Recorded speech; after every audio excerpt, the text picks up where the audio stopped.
this morning on the show to talk America's Funniest Home Videos. He's great. So now, with all of that, we have a few other things that are taking place. We need to award our final coolest teacher. Oh, hey! This is the last one of 2021. So we put the word out to Pittman High School in Pittman, New Jersey, to text in and tell us who they thought should receive the award. And we are happy to say that we do have a winner and are proud to give the final award to Mr. Matt Newcomb. Mr. Newcomb is an English teacher, and once again, a continued story. He graduated from Pittman in 1997. Oh, this is amazing how often we hear this. And he's been teaching there for 16 years. And he actually created a class, Film as Literature. I would love to take a class like that. I did. I took a few. I always loved them. They're wonderful. And apparently this school puts on, Nick, you saw it, they put on an amazing, or used to put on an amazing Harry Potter. Yes. Festival. They had like a Harry Potter day. Yeah. He probably participates. That's awesome. He's the varsity coaches soccer, varsity boys soccer coach, track, swimming, diving. He does all the diving, Case. Hey! You and Kathy can talk about that. So, Mr. Newcomb, if you get a chance, call us after 7 o'clock. We'd love to hear from you. And don't forget, he does get the Coolest Teacher of the Year coffee mug. He gets tickets to the MM Barbecue to wear his Coolest Teacher t-shirt to sit in the Coolest Teacher section, and a $25 gift card from our friends at Acme Markets. So he's a head soccer coach, and this season apparently he had to coach his son on the soccer team as well, and and they had a perfect record. So yeah, it was a winning combination. Wow, excellent. It's tough coaching your own child. Yeah. I would imagine for a couple of reasons. Number one, you don't want to show too much favoritism, for the other students, and also you don't want to be too hard on your own kid. Also, they don't listen to you. Yeah, they don't listen to you. So I don't want them to know I've fallen for you. yeah, I've had the conversation on the way home from practice and games many times where I go, I'm not your father out there. I'm your coach out there. I need you to, I'm like, I've seen the way you treat other coaches and blah, blah, blah, blah, blah. Yeah. I'm sure it's a common thing.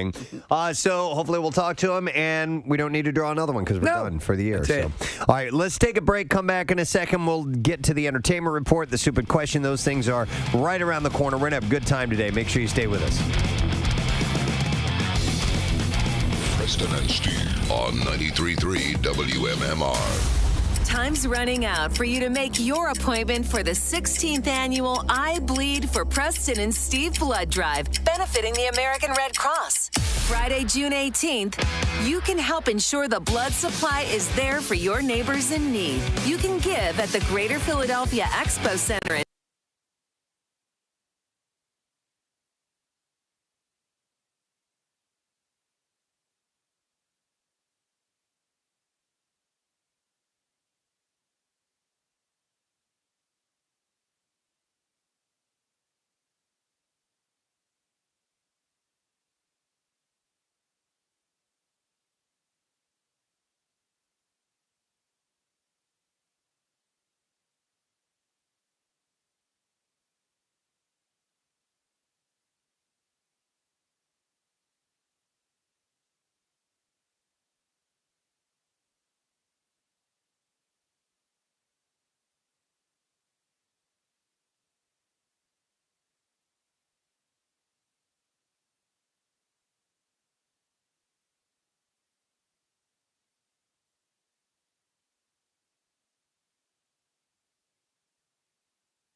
Over America tour, Simone Biles will be at this event. And the question has to do with the Sixers. They got a game tonight, 1-1 against the Hawks so far. And Doc Rivers, what is his real first name? His birth name is not Doc. Let's see if we know the answer to that. 215-263-WMMR. Call now if you happen to know. All right, what is Doc Rivers' real first name? 215-263-WMMR. Give us a call. Going to go through some birthdays. Got a list of them while we're waiting for your answer. Today is the 11th day of June, and we'll begin with ZZ Top. Hey. It is Frank Beard's birthday today, the drummer. I was just listening to some ZZ Top yesterday. I'm a big fan of Rough Boy. Oh, yeah. I love that I always song. like Rough Boy. Yes. That's a great tune. It's a rare ballad from ZZ Top. Very atypical. Yeah. That's it's funny that you brought that up. That's always one of my favorites from that particular era when they when they got into Eliminator and Past and started getting a little bit more popish. That was a great tune. Yeah, but Frank Beard, great drummer, and he does what's called the Texas. Oh man, hang on a second. Two-step? Nope. No boogie? Nope. It's a shuffle. It's a drum rhythm. Oh. And it's a really cool little thing, and you hear it on LaGrange, which is a really cool. It's okay, you don't have to play it. So he turned 72 years old today, Mr. Frank Beard. Then you have Donnie Van Zant. Donnie Van Zant, singer and guitarist of 38 Special, brother of Ronnie and Johnny Van Zant, but wasn't in Leonard Skinner. 38 Special was a kind of a tendril of Leonard Skinner. To me, this is like country rock. Yeah. You know, and I dug their plays. Me too. Yeah. I loved 38 Special. There's several songs from there, Rockin' Into the Night and this one and So Caught Up in You. There's a lot of good songs from them. Do you remember the video for the last song? He's or I don't know if it's him, but somebody in the video is dancing with, I don't know where they got this girl, but it was a big fury over how amazing looking this woman was. Really? And I think they did a search and so on and so forth. I remember MTV doing something with it. Yeah, I believe it. So Donnie Van Zant is 69 years old today. It's Shia LaBeouf's birthday today. Shia LaBeouf. He wants you to do it. Is Just do it. He is. Do it. Just do it. Just do it. Just do it. Dude, you know what? Just do it. For schizophrenics who hear voices, this must be what it's like. Do it. They're just screaming in your ear. Just do it. Do it. Just do it. Do it. Just do it. Shia LaBeouf. Oh, that's enough. Dear God. I'm going to lose my mind. How they feel. And Now I think we've learned something now. Stay on your medication. Oh my God. Or you will go crazy with Shia LaBeouf. He celebrates his 35th birthday today. And He seems a little high-strung. Just a little bit. I hope he gets normaled out. I hope something. Because he's a really good actor, man. There's some movies of his I've very much enjoyed. Fury was a great movie. Yeah, so he turns 35 today. And Peanut Butter Falcon, he was great in that, too. Adrienne Barbeau.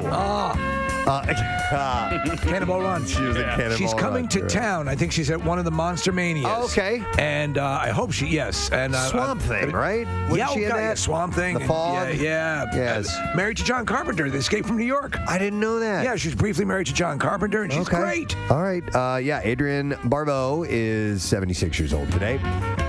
Joe Montana, the Hall of Fame quarterback, not the actor, Joe Montana.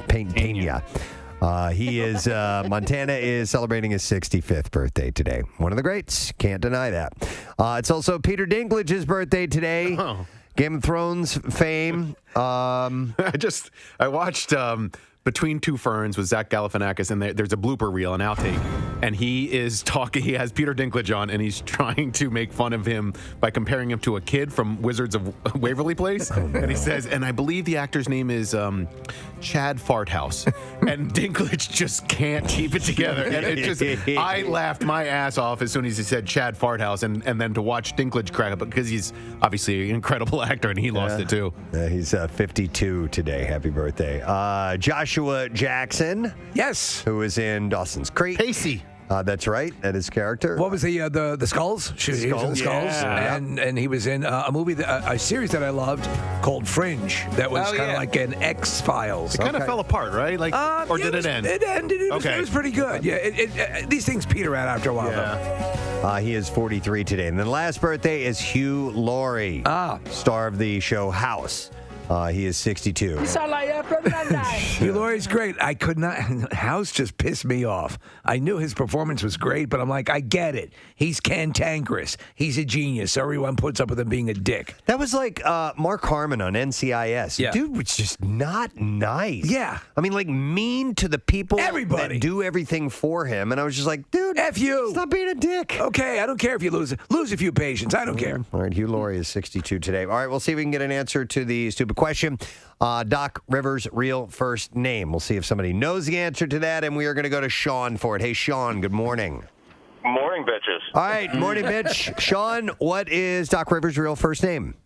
Glenn. Yeah, Glenn Anton Rivers is his name. Now, what I don't know is where he got the nickname Doc. Is that in his school profile anywhere, Nick? I don't know. That's a good question. All right, Sean, hang on the line. We are going to give you a 4-pack of tickets for the Gold Over America Tour. Simone Biles, the most decorated gymnast of all time, headlines Athleta presents Gold Over America Tour at the Wells Fargo Center. That's November 5th.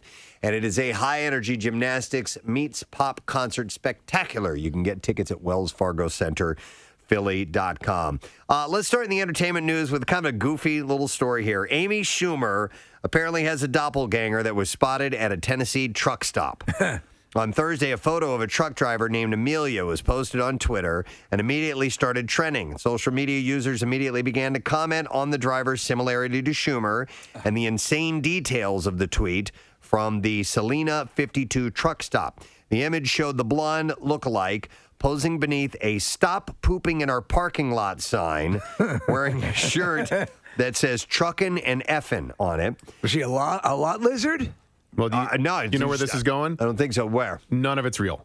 Oh, really? Yeah, it's so the site, the truck stop, all of them. It's a parody site. It's designed to generate people buying T-shirts and stuff. So the truck stop doesn't exist. It might be a doctored photo of Amy Schumer. But I saw it trending yesterday as That's well, Preston. funny. And so they hooked people in because it's an interesting photo. Sure. It And looked like her. why? Well, it's not like it's absurd. It's not like it's Right. the Loch Ness monster. But they've done it before. They took a picture of a hockey player named Phil Kessel, and they doctored him holding up a puck, and then they put a Harry Potter Hates Ohio shirt on him for some reason. Now, it's just silliness. And they're a shirt company? Essentially. So you can't do that without permission, right? Well, that's a good question. Yeah. You can't use someone's image to sell It's a something. trademarked image.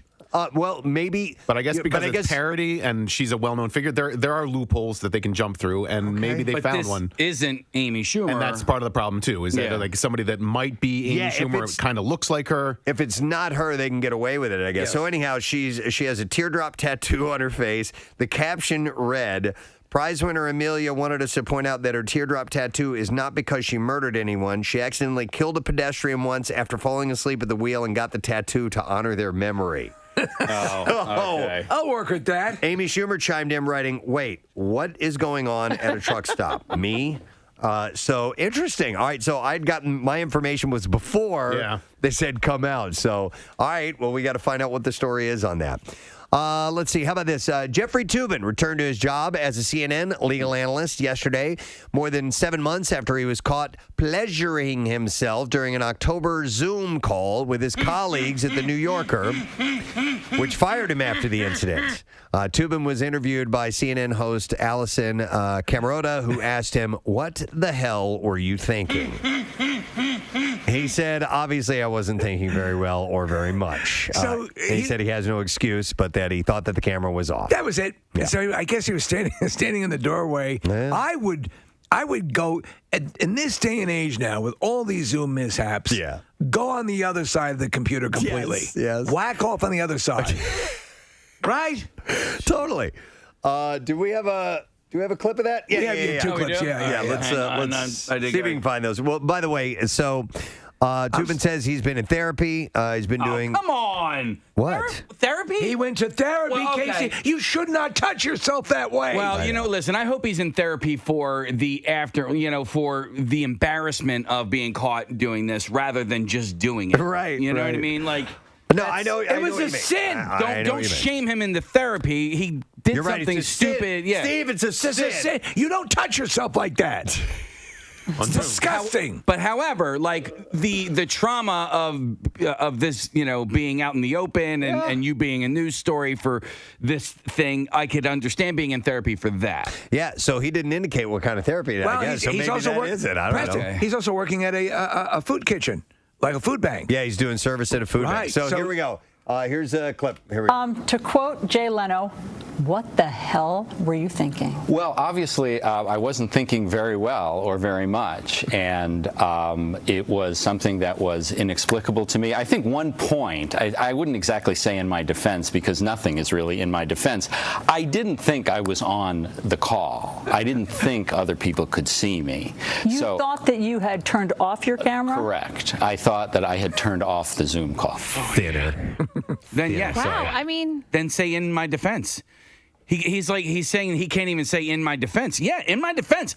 I didn't know I was being watched. Like, well, it's okay. I think what he It's said all was, right. I think what he said was. Look, dude's just trying to move on. I man. know, I mean, I know. honestly. Listen, Well, I'm so. saying This joins the ranks of Pee Wee Herman in the theater, Fred Willard in the theater. Well, no, that's No. illegal. That's in public. Yeah, but I know what you're saying. Yeah, I know the on similarities. this level of scandal. Yes. Yeah.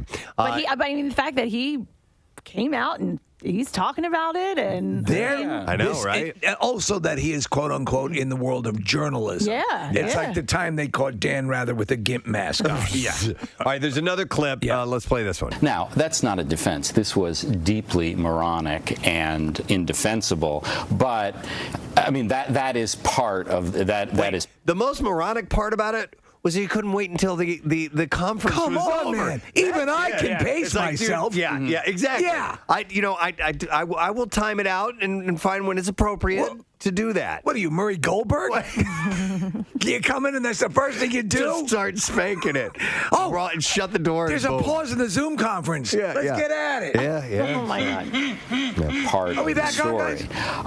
And, I have spent the 7 subsequent months, miserable months in my life, I can certainly confess, trying to be a better person. I mean, in therapy, trying to do some public service, working in a food bank, which I certainly am going to continue to do, working on a new book about the Oklahoma City bombing, but I am trying to become the kind of person that people can trust again.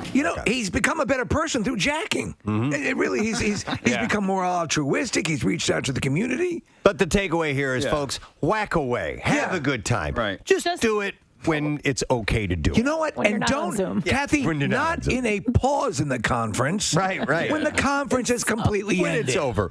Or even lunch break. Or Go ahead. maybe later on at night when work isn't going on. I'd like to propose an alternate. We all do it on Zoom. Get it out there. Everybody Normalize together. Yes, it. normalize it. Yes, and that way it's not a scandal anymore. All right, let's move on to some other things here. Jenny Garth was once caged like a zoo animal in a desperate attempt to avoid some crazed fans. What? The former Beverly Hills 90210 star told the People in the 90s podcast that she and her late co-star Luke Perry were at a zoo in Fresno on Earth Day 1991. Oh, literally a zoo. Yeah, when the incident occurred. She told the host that it was weird, and then it got too crazy, and people were rushing the zoo cages, and we had to go through one of the enclosures of the animals. No. I don't remember the monkeys or something, but I just remember them actually putting us in a cage at the zoo, and I was like, oh, this feels good. Hey, it's the monkeys. The 49-year-old actress said it was one of the pivotal moments in realizing how famous they had become, and at the time, They it were. was Huge, massive. huge. Yep. Early days of Fox. Yeah. that kind of fame is amazing to see. Well, they were like the Friends cast before Friends. Yeah. Right, exactly.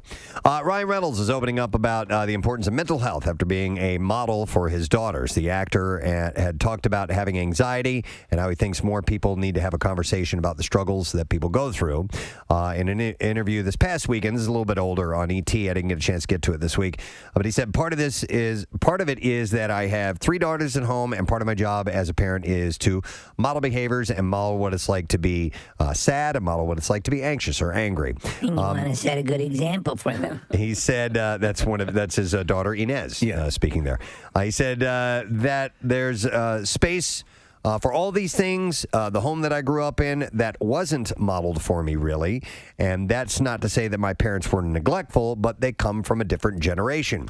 He said part of that is to destigmatize things and create a conversation around mental health. He said, I know that when I felt at the absolute bottom, it's usually been because I felt like I was alone in something I was feeling. So I think when people talk about it, I don't necessarily dwell on it or lament on it, but I think it's important to talk about it, and when you talk about it, it kind of sets other people free. So we had Bob Ballard on earlier this week, and the oceanographer, and he was talking about his dyslexia and how he turned that into a positive. And in life, so I'm an old bastard, you get to the point where you start to say, oh, well, you look back and you say, actually, the thing that I thought was such a detriment actually worked in my favor. Yeah. Or and if you can kind of try to entertain the notion that the thing that you think is not an asset could be an asset. Yeah. It may hard to come by that answer. Yeah. And you might need some help from someone like a therapist to guide you in that direction, but you might find it.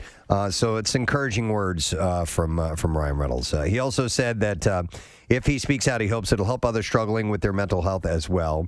He said other people feel like, oh, he's feeling that, and so am I. And even though we might be in 2 completely different fields or we have 2 completely different lives, it connects us in a way. He says that he often found comfort in the heaving warm bosom of his wife, Blake Lively. Mm-hmm. Did you see his new drink, which is called the vasectomy? He made it in honor of Father's Day, and the video is up on PrestonandSteve.com. It's Ryan Reynolds being Ryan Reynolds, is exactly how you want him to be. It's a hilarious 1.5-minute video, so if you get a chance to watch it, God, it's so well done. I so want a Deadpool 3. Yeah. Deadpool 2 was on the other day. It is the role he was born to play. Yes, absolutely. I have a pretty big man crush on him. Yeah. He's awesome. My wife Claire loves, I did not think she would love the Deadpool movies. She loves them. We were watching, my girlfriend and I were watching something at some point, and she goes, wait, is that Ryan Gosling or Ryan Reynolds? And I said, Ryan Reynolds. She said, oh. And then now she's been seeking out more and more Ryan Reynolds. Speaking of Blake Lively, she posted a photo tribute to her late father, Ernie Lively, who died on June 3rd. On Thursday, the actress shared a photo of herself and her father to her Instagram story. According to E!, the image shows Blake nuzzling against her dad's shoulder and is captioned with only a brown heart. So far, the star has not made an official statement about her father's death. What in that imagery, what does a brown heart stand for? I don't know. I'm not sure the emoji, what the colors will represent. So not a poop heart, surely. No, I don't think it has anything. Shart? I doubt when he dies. Classic representation. The emoji is commonly used to represent feelings of love, affection, and close bonds. All right. So there you go. Speaking of close bonds, Ben Affleck was spotted hanging out with Jennifer Lopez's mom at a Las Vegas casino on Wednesday. You dog, he's nailing them both. Well, I don't know. Was that a jump? You dog. Wait, is that the one who won the money in AC? Yes. Yeah, so exactly. She won like $1 million. Yeah. The 48-year-old actor was photographed with Guadalupe Rodriguez at the Wynn Resort, where Affleck is directing a new project. So she loves the slots, I guess, She's a big fan of Batman. David Hasselhoff has been recruited by the German Health Ministry to encourage people to get their coronavirus vaccinations. We have a clip of this as well. Do you know, I was doing a little reading on this, the attraction and fascination and idolization of David Hasselhoff has not diminished one scintilla. Oh, yeah? I mean, in Germany, you would figure, hey, the Grand Canyon erodes. Nothing can topple David Hasselhoff and the adoration he receives from the German people. Here's the clip. I found freedom with vaccination. That's right. I, David Hasselhoff, am supposedly a hero because of Baywatch and Knight Rider and the Berlin Wall. But I've found freedom with vaccination. You can too. So what did you do with the Berlin Wall? He sang, don't you remember?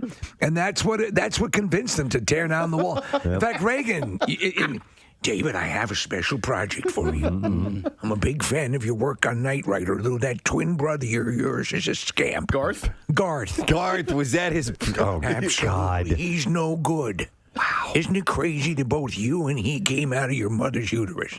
But I digress. So the Hoff has done that for Germany. And then when you're done with that, I want you to talk about the Iranians.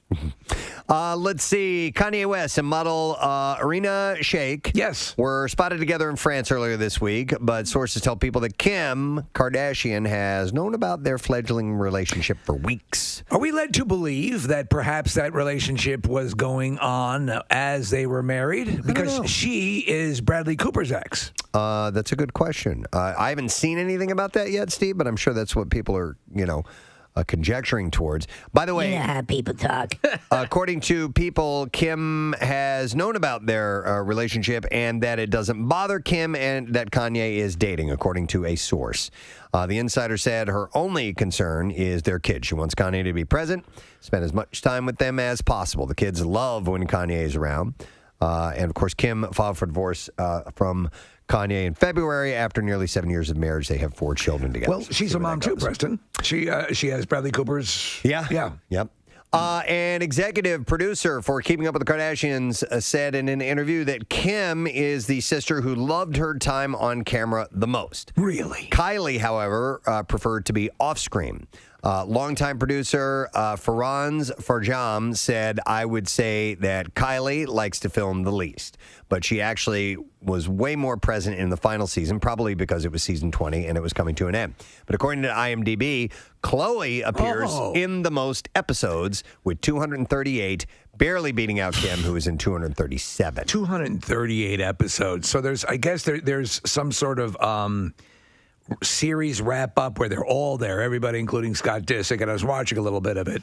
And they, you're looking at old clips of older shows. It looks like an entirely different cast of people. I believe it.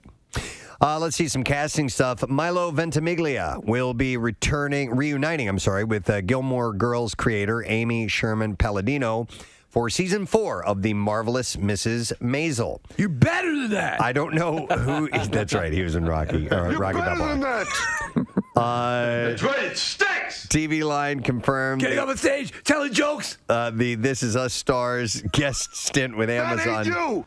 Getting up there, talking about the plight of the modern housewife and making fun of that. But the streamer declined to provide details about his character, so I don't Breaking know. through the glass ceiling. I need to find out when Mrs. Maisel is coming back, because that's When is it coming back? That's another one of those. It's been a while. It's been a while. Rocky's terribly upset. I'm a huge fan. Those are my 2 favorite shows. Maisel and Handmaid's Tale. Yep.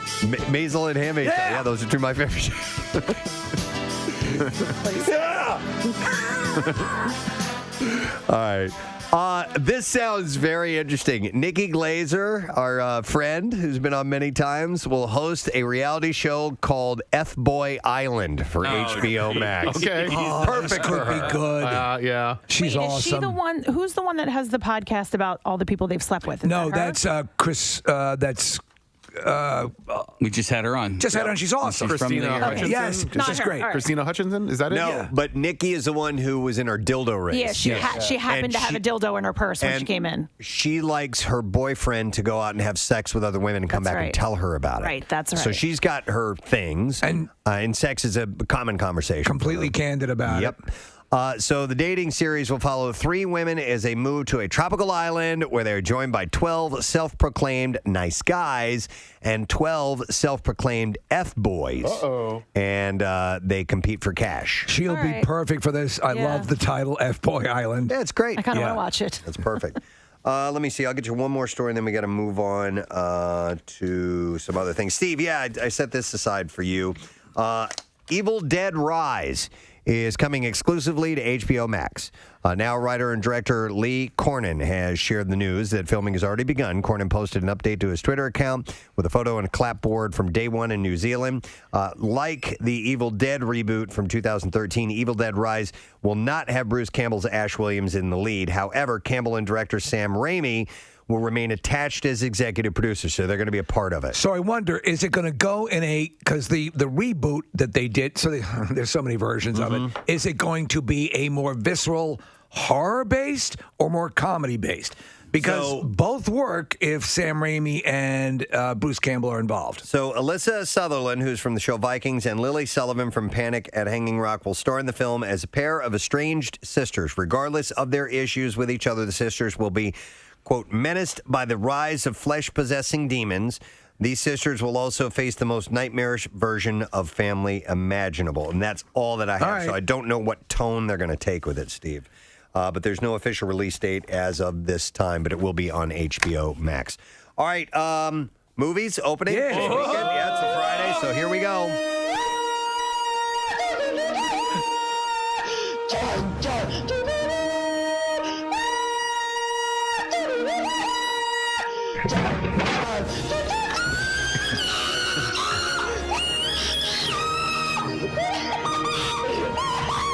All right, 3 shows or movies to pass along to you. We'll start with this one, In the Heights. Big, advance on this one. Yeah, there's a big buzz on it. Yeah. It's a musical, stars Anthony Ramos, Melissa Barrera, and Jimmy Smits. And Anthony Ramos is from Hamilton. Yes, and Stars Born. Yeah, he's great. He's excellent. At the intersection of it all is the likable, magnetic bodega owner Uznavi, who saves every penny from his daily grind as he hopes, imagines, and sings about a better life. 2 hours and 23 minutes long, PG-13, wide release and streaming today, 97% Rotten Tomatoes so far. So this is from Lin-Manuel Miranda, and it's also from the director of Crazy Rich Asians. Yeah, it looks cool. So they both joined together, and it's supposed to be just wonderful and kinetic and amazing. Yep. Second one is Peter Rabbit 2, The Runaway. It's a comedy, stars James Corden, Rose Byrne, and Jamal Gleason. The plot is B, Thomas, and the Rabbits have created a makeshift family, but despite his best efforts, Peter can't seem to shake his mischievous reputation. Venturing out of the garden, Peter finds himself in a world where his mischief is appreciated. However, when his family risks everything to come looking for him, Peter must figure out what kind of bunny he wants to be. I think we all have to make that decision at some time. Hour and 33 minutes long, rated PG, and there is a wide release in theaters only. And the last thing opening is by the way, it gets a 71% at Rotten Tomatoes. The Misfits is the final thing. It's a mystery and action. I don't know who stars in this thing. Oh, I'm sorry. It should have been. It's Pierce Brosnan. And, okay. I don't know why I didn't include that. Then the plot is even a federal maximum security prison can't hold Richard Pace, brilliant international thief. But his daring escape and high-octane car chase, eluding the FBI and police, ends with him being scooped up by the Misfits, a band of modern-day Robin Hoods. Misfits. Running time's an hour and 34 minutes long. It is rated R. Wide release in theaters today. Streaming release next Tuesday. Rotten Tomatoes only gives it a 20%. So pretty bad score for that one. All right, now, clips, if you will. Billy Walker is fresh out of prison, driving into the dark side once again to save his mother, who is dying of liver failure in the new film Death in Texas. In this clip, Ronnie Gene Blevins talks about what attributes attract him to a character. Here we go. I like characters that have nuance, that are flawed, and really all the attributes of some of the great anti-heroes. Because anti-heroes, they might do bad things, but they usually do it for a nobler cause. And I think that kind of sums up Billy. Shut the f*** up! Death in Texas, now streaming on Amazon Prime Video. Here's the next one. Hallmark's brand new heartwarming film, You Had Me at Aloha. That's perfect. Focuses. I can't wait. What's your father-in-law doing? I got to sit him down. He was watching one last night. Focuses on the on and off-screen relationship of two new co-hosts of a popular travel show set in Hawaii. You had me at Aloha. In this clip, Pascal Hutton talks about how they landed on this movie location. Pascal Hutton. Here we go. Hallmark had done a couple movies in Fiji. And so originally when we pitched the movie, we pitched it as Fiji. And then Hallmark said, no, we're not doing Fiji again. And so then we started exploring what our different options were, and none of them really felt right. And then finally Hawaii got thrown on the table. And as soon as they said Hawaii, I was like, that's where it's going to be. Shut the up! By the way, the poster says on it, she planned for everything except for romance. And then the guy looks kind of like Joaquin Phoenix and Chris. Judd? No.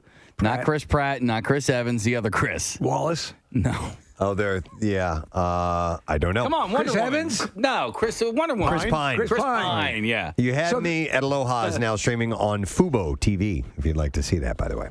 And there you go. That would be the entertainment report to round out the week, my friend. We have several things happening today. Number one, we have Rich Foss in the program. Number two, we have Brad Rutter, one of the greatest of all time from Jeopardy, who's on the chase, is joining us. And Alfonso Ribeiro will be checking in. We are hopefully going to speak to our coolest teacher from Pittman High School today, as that is the last one, Mr. Matt Newcomb. We're going to give away our Word of the Week prize and any other little gifts we have sitting around we have to give to you. We'll take a break, and we'll come back in a moment, and we'll get this Friday in full gear. So stay with us. We'll be right back.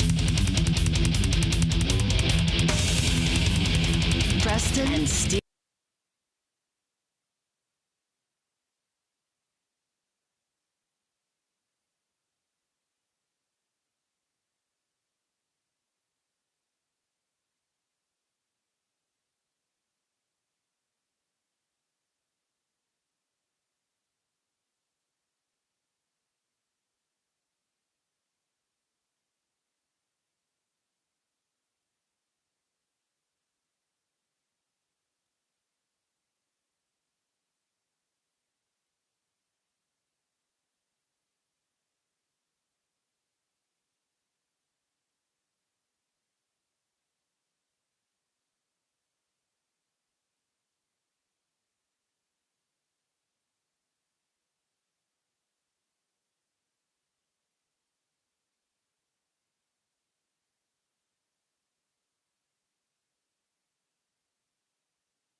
When all the noticing really happens, he's had a week to notice.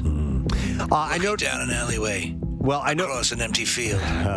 I noticed. He's always there, Give him a noticing what you don't have time to notice. Unfortunately, with all this funness, I'm starting off with something really sad. I'm sorry, but I want to give credit, and I did notice this. Marissa had gotten me the information. A gentleman by the name of Stan Turek. Yeah. I'm assuming that's how you pronounce his last name. Tworek. He's the guy with a group of friends, and you may not be familiar with this because it stopped several years ago, but the Manayunk Downhill, which was an unsanctioned event that would take place before the Manayunk bike race the night before. And so good. He and his buddies started this thing where they would race down the wall. But they would do it on not just bikes, couches. Well, like shopping carts, anything with wheels, really. Anything with wheels. And dude, he died doing it. Oh. Yeah, he unfortunately he wrecked doing it. They were still doing it? They were still doing it. Yeah, so I guess it had sort of gone away. So my cousin was the one who told me about it, and I told you guys about it, and then we talked about it. And we actually went to it. And we had a great time, and then we always thought that if the city embraced it, sanctioned it, and put some controls on it, it could have been a great thing. Yeah, but they didn't, and it didn't, and it just grew and grew, and we sort of got blamed for the enormity of how it got. We came into it. But listen, my cousin was the one that told me it was definitely gaining steam and gaining traction, and it was going to get big no matter what. But so we went out there, and I think. Were we at his house, Marissa? We were at somebody else's house. We went on the air. Marissa, I was talking to her about it yesterday, and she said that we were at his house. So I don't necessarily know. Yeah, I actually met Stan, I guess, again a few weeks ago, and he mentioned that we had hung out with him when we went back. I went back and listened to the tapes from 2005 when we talked about it, and it's pretty funny listening to us. It's also the infamous bike race that we flash back to that we won't have to talk about. Right. But it's fun just flashing back and talking about people rolling down it on luges and bikes and dressed as gorillas and all sorts of crazy stuff. Yeah, but he had an action right doing that very thing. So he was wearing a helmet too. Wow. When did this happen? But you go so super fast. What's that? It was Saturday night. This past weekend. God. Yeah, so my kid's old art teacher, her name's Erica. She's the one who reached out to me because she's been friends with this guy for years, and so she told me about it earlier this week. She's devastated. It just this wasn't supposed to happen. They were I'm trying to be as safe as possible, and okay, just because you're wearing a helmet doesn't it's going to help. It's going to increase your chances of traumatic brain injury or death or whatever, but it doesn't, Well, when that hill is crazy steep, and they were going down it, and so a helmet can only do so much when you're going that fast. So it was terrible news, and it was such a crazy, fun event that was kind of underground, and then people started, catching on to it. We had something to do with that as well, but it was just sad to hear about that. And Steve had said, so reading this off of Bike Races Wikipedia, on the Bike Races Wikipedia page, I'll read this downhill race. It said, at midnight, the morning of the International Championship, an unlicensed race down the wall took place from 1996 to 2006. The downhill was conceived at Dawson Street Pub. Racers gathered there to walk to the wall. The race started on Manayunk Avenue and continued to the bottom of the hill or until where police blocked the streets. The race included BMX bikes, tricycles, shopping carts, wheelchairs, skateboards, bed frames, and roller skates. The event grew in popularity after being promoted on a radio station in 2003, and several thousand spectators attended in 2006. A young man was injured in 2006 when he was blindsided by another individual who was careening down the wall in a shopping cart. Police are generally credited as permanently stopping the race. And then, Steve, you remember this, on September 6, 2008, the Red Bull Soapbox Race, which was awesome, was held there, and I think they got the idea from these guys. That was so much fun. Preston, I will never forget. And by the way, that was a confluence of weird things. There was a tropical storm. Yes. Bearing down. Yes, that day. Us that day. Yeah. And come hella high water, we were up on the judging platform, Preston. They had the whole thing, the full weight of the Red Bull presentation was behind it. And so, the clouds, it's looking ominous. But we got it in, and then it started raining. And when they came flying down Holy that hill, hell. it was unbelievable. And we had to be judges. It was so cool. But the thing was, they had put at the bottom of the hill, and it's listen. I love this sort of, not even for lack of a better term, counterculture or alternative sort of racing thing. But they put bales of hay, like they were up it seemed like 12 feet at the bottom of the street. And so that was your buffer. That was your stop. Marissa? Yeah, so when I saw Stan a few weeks ago, he had nothing but great things to say about us and being part of the race. And he was also really big in the BMX community here in the Philadelphia area and around. And also in the beer world, I saw some on Facebook. Tom Kehoe, our friend from Yards, and Don Russell are friends with him. So it's pretty sad in that community. Well, I'm sorry to start off the noticer with the sad news, but I wanted to acknowledge Stan because that was a really fun event. It was. Yeah, and he's being laid to rest today. So all of our condolences go out. And also found out that he was a volunteer on the American Cancer Society Bike-a-thon. Right. That Marcus So Marcus knew him? Yeah, so he would be along the path and help fix bikes for any of the bikers that were having issues. So I think they were saying in lieu of flowers, if anybody wanted to donate to the American Cancer Society. Okay. I appreciate that. Cool. Absolutely. So sad news. Sorry to start off with that, but I wanted to acknowledge that. So Stan, sorry to hear about that. I did have some other things. All right. What else did you notice? We're going to switch gears. Let's go. All right. Why not? I'm going to bring this up. This could be actually a debate, but it was an online poll from YouGov. They had polled an undisclosed number of people to reveal how they answered the question, which is, which of the following decades do you think had the best music? 70s, 80s, 60s, 70s, 80s, 90s. 10s or 2000s, 10s, and 20s. That's tough. They don't even put in the 50s because I think the 50s, could give any of those decades a run for their money. Okay. I hate the 50s. Do you really? I some of it I like. There's some of it I like, but a lot of the doo-wop and a lot of the I love that stuff. Yeah, not me. Yeah. So according to this poll, number one, the 1980s with 22%. Beat out the 70s, huh? So the 80s were my teenage years, my forming years. So I have a real passion for that time of music. I love the 80s. I will sometimes just put on a decade music playlist and listen to the 1980s. But I think the 1970s had the most cool rock music that came out. If you want straight up rock, but I would say this. So in the 80s, like I was a big fan. When I first got into radio, I came in vis-a-vis an active rock station. So it was BAB when I started working at that station. Yeah. And then I went into what they call progressive, new age rock music. So that was The Cure and Tears for Fears and Depeche Mode and all that stuff. And that was the 80s. And the early 90s. Mm-hmm. So, yeah, that probably sits in that realm. But then again... Yeah, the 90s was groundbreaking, man. It was amazing. Yeah, absolutely. Yeah. But, all right, so you and I were children of the 80s, right? And But... the 80s were, they stood on the shoulders of the 70s, right? So, you probably, when you think about it, you probably don't even necessarily give credit to the music that actually came out in the 70s that you were also listening to in the 80s. Oh, yeah. My mom used to give me a hard time in the 80s because she would harp on me. She's like, why are you listening to all that old music? Like the 1960s. My mom loved Bon Jovi and AC/DC and stuff like that. She's like, why aren't you listening to some? I go, I listen to some of that, Mom, but I mean...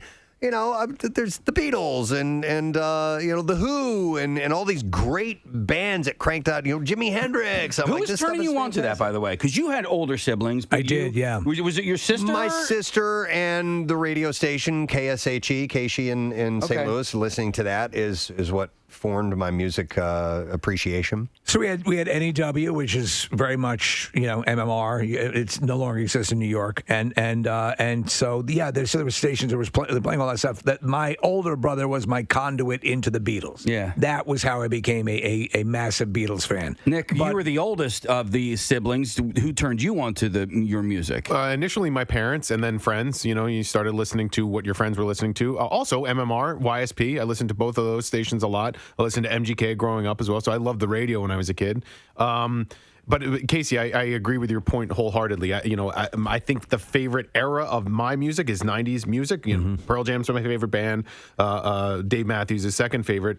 But those bands wouldn't exist with whatever came before it. So you would have to have them. I listen to U2 all the time, and then I listen to the Beatles, and then I listen to the Stones. So for me, it's always about finding my favorite music from each decade and then living with that as much as possible. Right. It's funny when you mentioned who turned him on, and asking me. The Beatles, I stumbled upon on my own. I was very happy. Like I knew, I Want to Hold Your Hand and some of these other little things, but I didn't know this voluminous amount of material. But where? Until one day this vault opened up for me. What's that? Where did you hear it? I was at a friend of mine's house, a friend's house, and he had a picture of Wings, the band Wings, Paul McCartney. Yeah. And I go, who's that? I go, who's that girl? And I was just jokingly said that, and they're like, dude, that's Paul McCartney. He was one of the Beatles. I was like, what? Because I had heard Paul McCartney solo stuff at the time, because I was still really young. I was like, 10, 11 years old or whatever. And he was like, yeah, he was one of the Beatles. And I'm like, really? And that intrigued me. And so I'm like, well, I need to see more about what this Beatles stuff is all about. Yeah. And then I fell into it on my own. What is Beatles? I indicated to my parents that I wanted to learn more, and they bought me Live at Hollywood Bowl, and then it took off from there. But think about this. And I was talking to a human being. I can't. And I brought up the notion that now you can say you get turned on to a band that was from the 70s, early 80s. Their entire library is immediately accessible. So you can take a dive in and go hog wild. You don't have to hunt around and find just things. Simply by asking a box in your kitchen. You get it all. Yeah. So, I mean, obviously my older brother was, so he turned me on to, I can tell you, Van Halen, some of the more contemporary stuff. But when I was a lifeguard, my old manager, John Ranking, he passed away a few years ago, but he loved classic rock. And we had in the guardhouse, we had a radio. We listened to, I guess it was 102.9, had to have been 102.9, and he would quiz us. Like if you weren't out there doing side work, he'd be in there and a song would come on. He would go, all right, name the song, name the artist. And so he was, I think, for me, very, very integral in. Would he smack you in the face if you got it wrong? Never. Right. No. No, not tough love. Okay. Just love.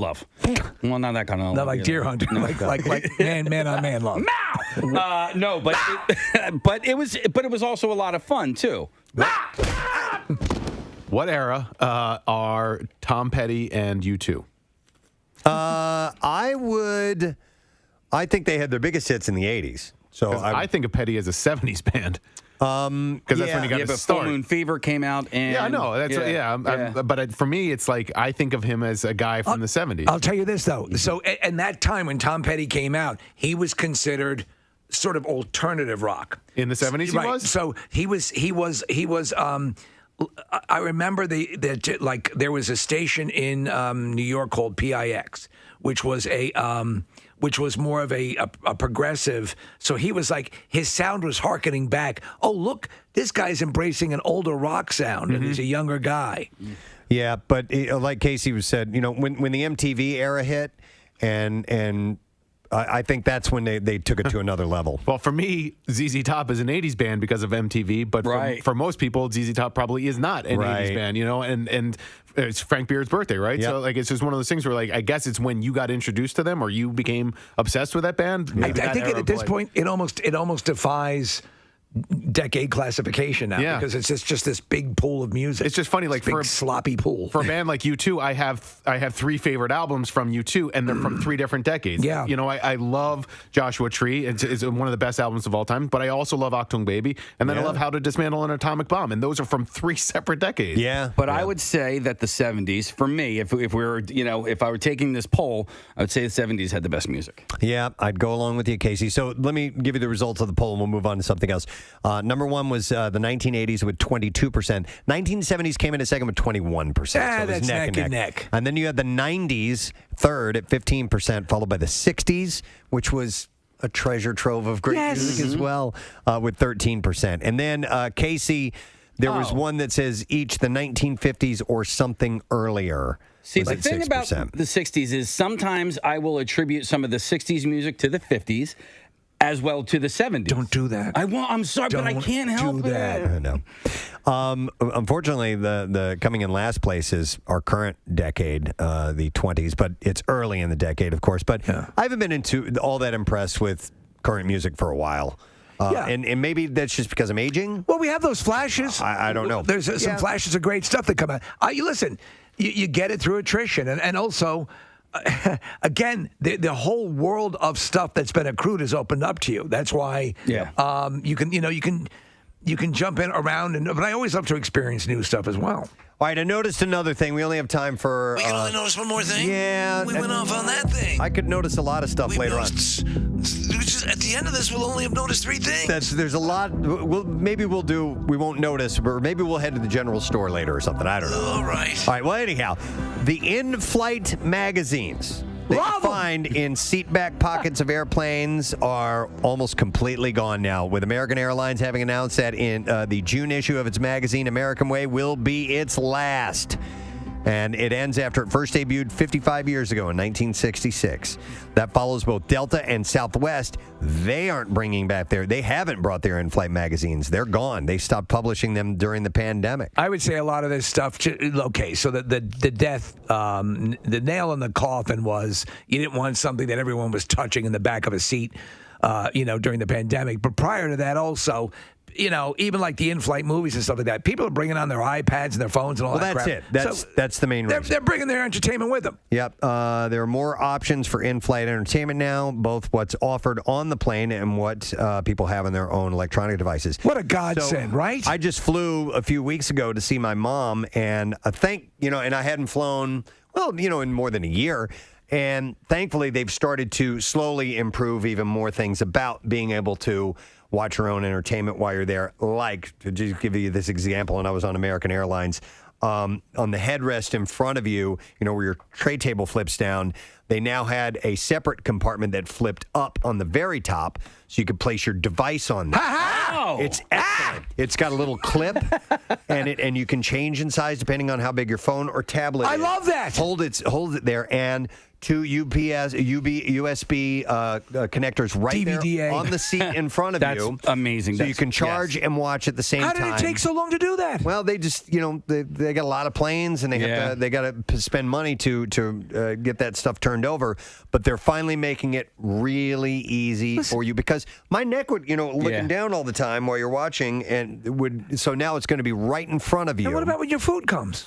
Now you have space. Your old peanuts and your your old peanuts. So that was impressive and much easier and more convenient. To do that. So I was really happy to see that. Does it fit an iPad or just phone size? I think so, Casey, because it had this little tray that flipped down, and then inside there was a clip. So I think you could just rest your iPad on the tray that flipped down, and then if you wanted to clip your phone on there, you could do that as well. I'm pretty sure you had the option to do both. You have the option. If you're going to be watching pornography, you hold it down on your table in front of you. But if you now, there's Wi-Fi available on most planes now, which is great. I have the Netflix app, so I'll download what I want to see at a time. Sure, yeah. Nick Murphy taught me that little trick, and but I guess I don't know how fast the Wi-Fi is. You could live, do some stuff. Yeah, I mean, your best bet is to just download it when you're flying. But I, in the times prior to the pandemic when I was flying, I found in-flight Wi-Fi to be pretty reliable. Okay. Nice.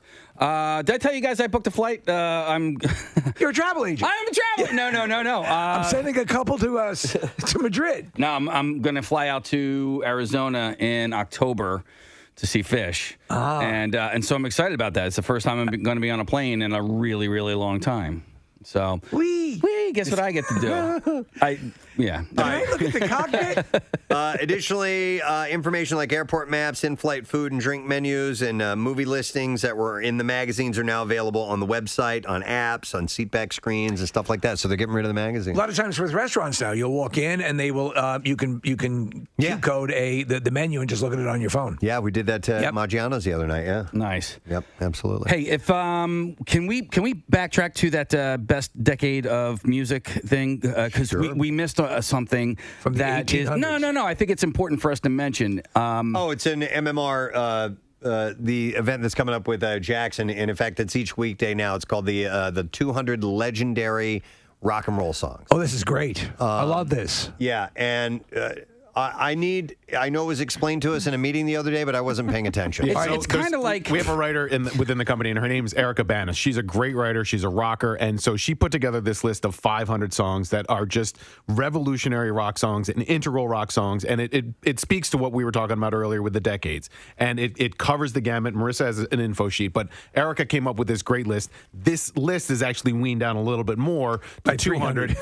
Well, yeah. And so programming got their dirty little hands on it, and they whittled it down to 200 from 500. But it's an incredible list of songs, and MMR is going to feature them over the next few weeks. It's kind of like like you're a father, right? And you need to turn your children onto music, and it's like these are the 200 songs everybody should know. All right. Or everybody should at least hear. Yeah, once. according to the description here, it says a collection of songs that influenced and changed rock and roll. The list is made up of the big ones and not so obvious songs that are the rock essentials. So I think there's a lot of influential songs that had this song not existed, we wouldn't have gotten all this great music from so-and-so artist. Oh, yeah, it helps to appreciate the roots of rock. Yep. So what they call root rock.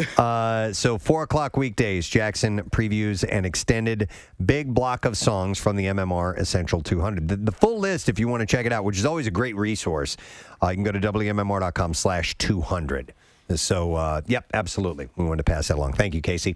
All right, that's all I noticed for now. That's not all I noticed. There was 3 things. That's all I have time to notice. Really not really fulfilling, but I know. I appreciate what you tried. Thank you, Mr. Announcer. But let's take a break because we have a number of guests that are on the show this morning, including Alfonso Ribeiro and Brad Rutter and our buddy Rich Foss. So we'll take a break and we will be back in a moment. The Bizarre File stories are up next. Preston and Steve on 93.3 WMMR. Refresh your summer at Wawa. Beat the heat with our handcrafted smoothies and refreshers. Our refreshers are handcrafted with 100% real fruit juice and green tea for a rejuvenating burst of energy. Try our delicious flavors like mango passion fruit or strawberry dragon fruit refreshers, and a mixed berry or strawberry banana smoothie, crafted to keep you cool. So refresh your summer with our handcrafted refreshers and smoothies. Made fresh your way at Wawa. Right now, Wawa's inviting you to come in for your dinner favorites after 4 p.m. and earn 2 times the rewards on your purchase. Build your perfect burger and fries, or get a fresh baked pasta bowl, or grab your favorite hoagies, salads, and more. Get your next reward twice as fast just by shopping your dinner favorites after 4 p.m. Wawa Rewards members earn 2 times the rewards now through June 30th. Get the Wawa app and join today. It's that time of year, and as a landscaper, that can only mean one thing. It's my time to hustle. And with Metro by T-Mobile, me and my brothers now have the extra tools we need to get this gig growing. Metro gave us 4 lines of unlimited high-speed data for just $25 each. Plus, they threw in 4 free Galaxy phones just for switching. Now we can keep in touch no matter where we're mowing, and keep the social feed updated, so the whole town knows who's taking charge of these yards. You work hard. That's why Metro makes switching easy. Right now, there's 0 fees to switch. Enjoy Metro's lowest price on unlimited. Just $25 a line for 4 lines. Plus, get 4 free Samsung Galaxy phones. All on the T-Mobile network. I'm Robin, and that's how I rule my day with Metro. Users greater than 35 gigabytes per month may notice reduced speeds, and Metro customers may notice reduced speeds versus T-Mobile. Video streams at 480p plus device sales tax with eligible port in and no T-Mobile service in past 180 days. 1 phone per line, keep 4 line for promo rate. Additional terms. Limited time offer. Details at metrobytmobile.com. Welcome to Dime Wives of Springfield. Countess. Yes. Last episode, you were shopping at Springfield Mitsubishi. 2 locations in Springfield and in Reading. Well, I don't mean to brag, but she will. I bought the new 2022 Outlander for only $1 down. I am gonna flip this table. Since I got put in the clink, I can't get approved for credit. Darling, go to Springfield and ask for credit. Amnesty. If you bring home $350 a week, you could get up to $25,000 in credit. All you need is a dime. $1 down. I got the new 2022 Eclipse Cross. $1 down. All right, that's it. It's a crime to pay more than a dime. At Springfield. Springfield Mitsubishi. 2 locations in Springfield and in Reading. Yes, in Reading. BillyDrive.com or ReadingMitsu.com. Example, new 21 Mirage, 16 Ford, dime down, $249 a month for 72 months at 3% APR, plus tax, tag title, deferred payments to qualified buyers. Shinedown. Live in concert, Saturday, September 11th, 8 p.m., the Met Philadelphia. It's about to get With special guest, Aaron Jones. Shinedown.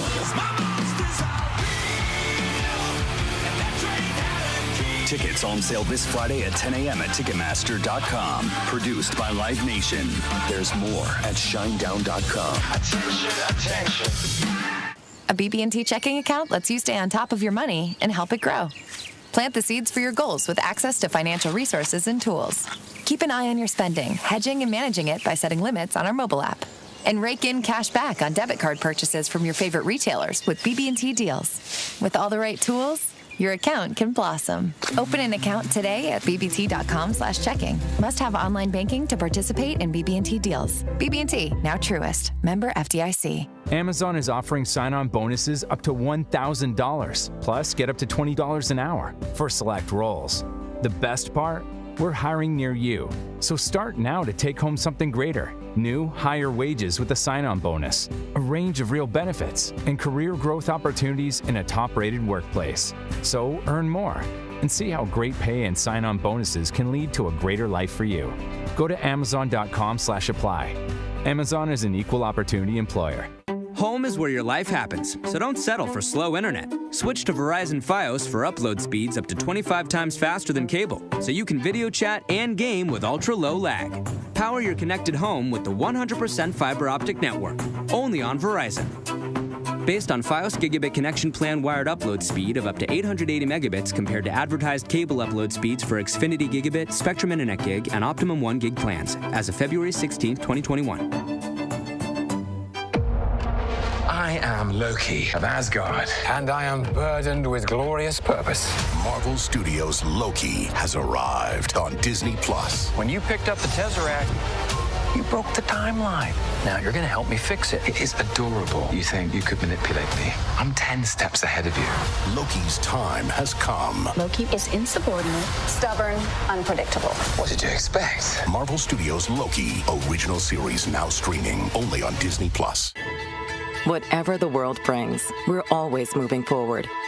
Reinventing business, reimagining home, and re-emphasizing community.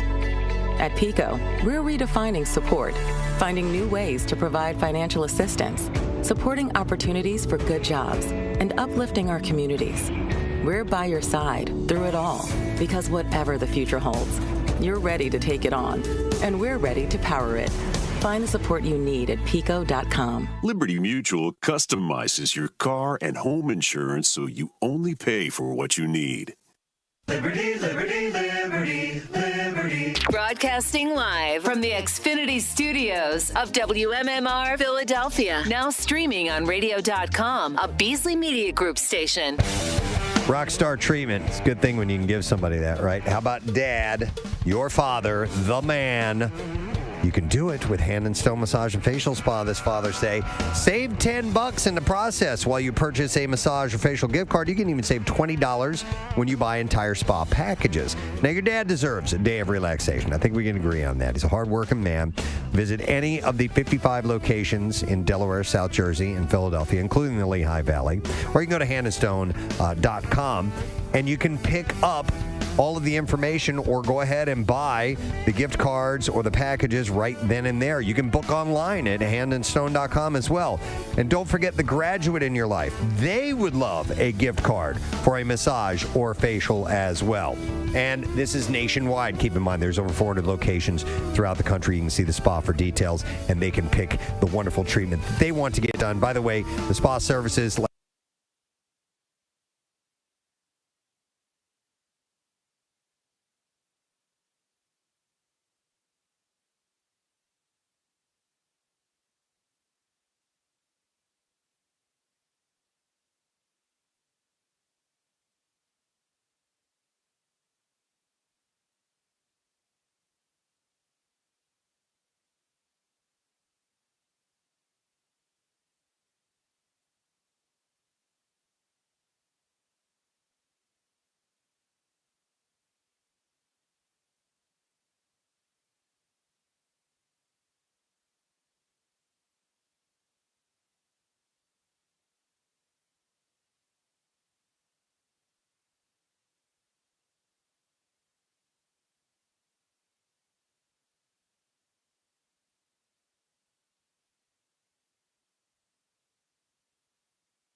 His hair was fragile. Oh, boy. And he had a light mustache. And she goes on to say that they sent a photo of her, and she started whimpering and said, because the person in the photo, she says, was her without her wig on. Oh my God. She said it was me without my wig. It was me, y'all. I don't know if that's real or not, but I love that story. Yeah, That's it works. great. I don't need to find out the truth. Yeah. This person doesn't seem very happy. Police in Stafford County, Virginia say last week a suspect identified as 36-year-old James Springer was working as a DoorDash driver and had arrived at McDonald's just before 10 a.m. He reportedly became agitated when he was told that it was too early to get a Happy Meal. Witnesses But I'm happy now! Well, Springer allegedly said before leaving the restaurant that he would come back and execute everyone. That doesn't... Well, you know what? He actually did need a Happy Meal, didn't he? needed a Happy Meal. Yeah, because when you're in a killing mood, nothing turns that frown upside down. Yep, except a Happy Meal. Yeah. That's when McDonald's workers contacted police. They searched for Put some Springer, extra happy in it. But he eventually returned to the McDonald's on his own, and he was taken into custody without incident. He was charged with disorderly conduct, abusive language, and 4 counts of brandishing of brandishing. I don't know what You just brandish. Would you stop brandishing? What's with that brandishing? I'm not brandishing. You're brandishing. No, I'm not. All right, a family in Richmond, Virginia got a shocking delivery last month. Avery Sanford, who is 18 years old, says, I just turned 18 when I was in the middle of class. My dad came by. He had rented a trailer. He pulled up to the front of the house, turned the trailer on so it dumped out all these pennies on the grass, and my mom came out and was like, what are you dumping in my yard? She didn't know who it was until he shouted, it's your final child support payment. The man had dumped 80,000 pennies on the front yard. Now, Sanford, the daughter, said, it's not just my mom he's trying to embarrass, it's also me and my sister, and it's upsetting, and he didn't consider that before he did it.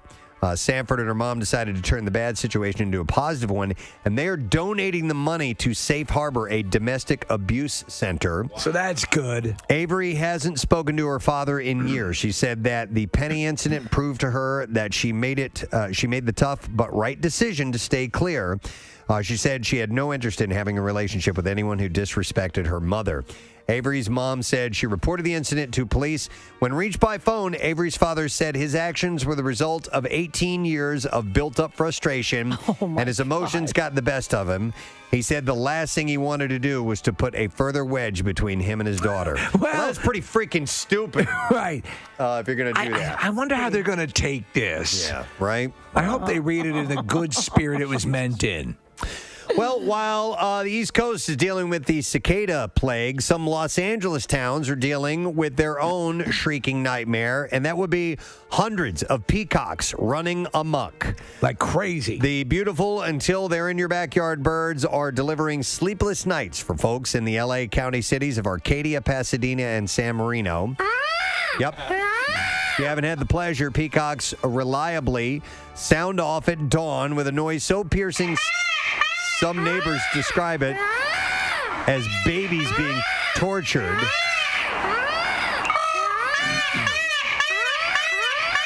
Next to a very large microphone. The birds, which often travel in packs, are everywhere, apparently. From sidewalks and streets to yards and roofs, and they're damaging cars and yards. Yeah, they crap. They apparently, when they go up or ascend, I guess, trees or whatever they do, they love to crap from high altitudes.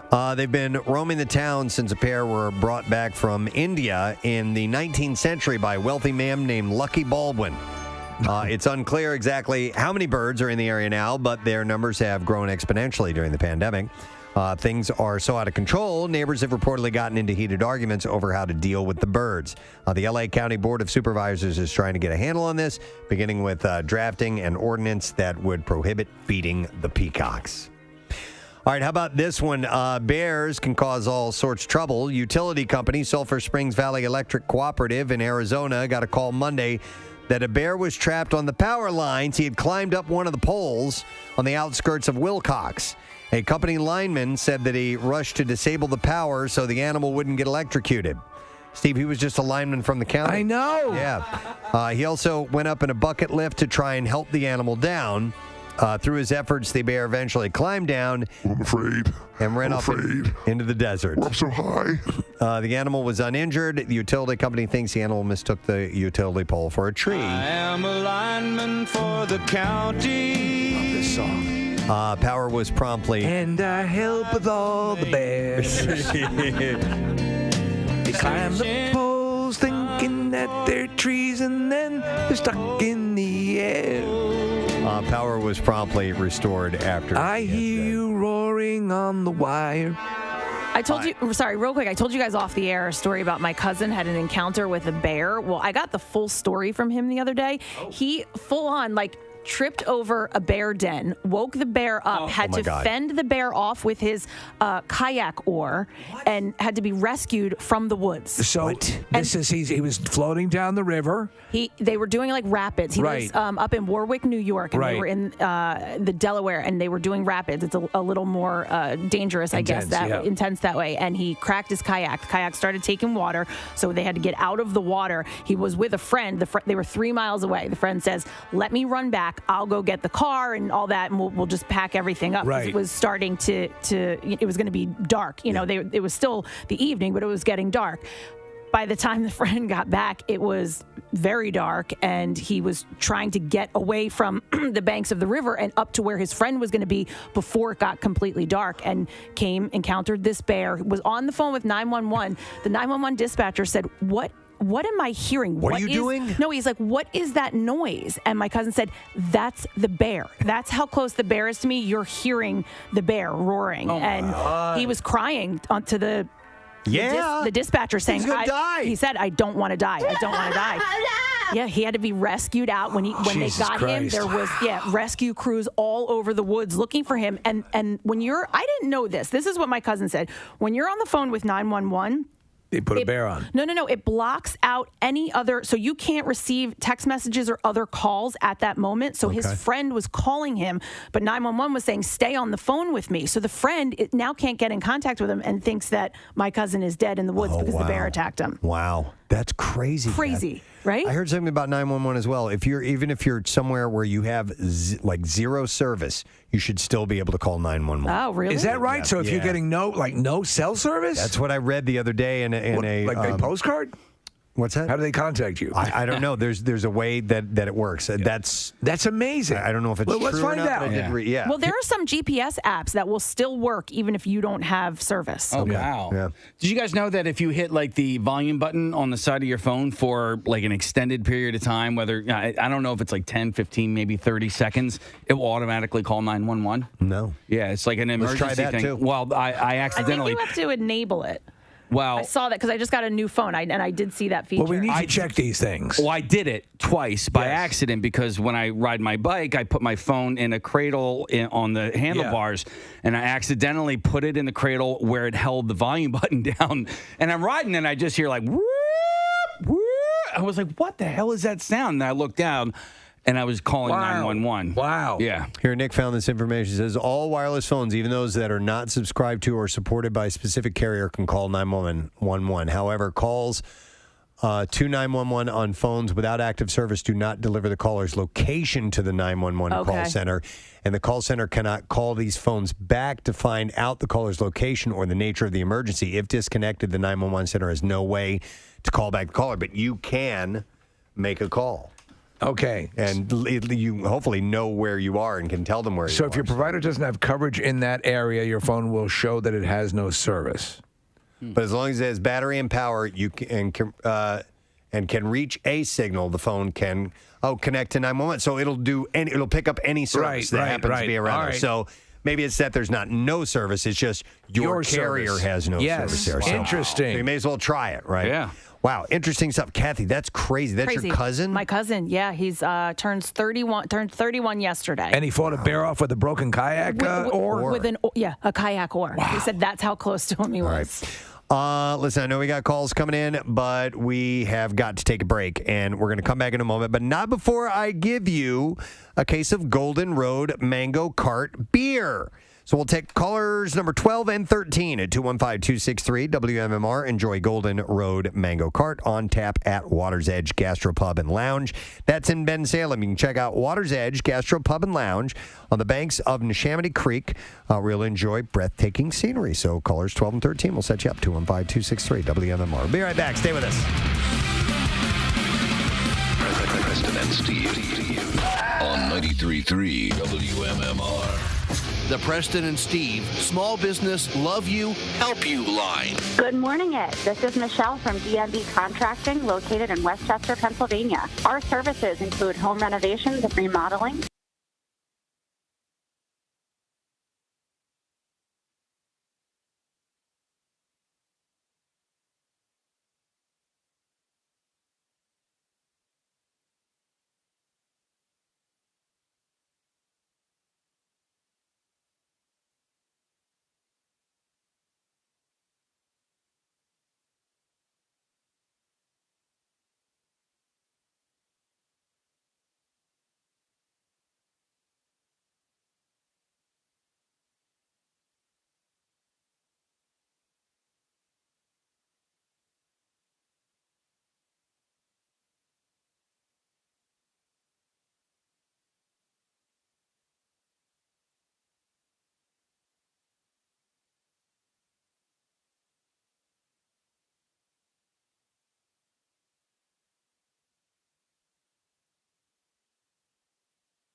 They saw an interesting article about a Reddit thread that was posed to the people that were contributing.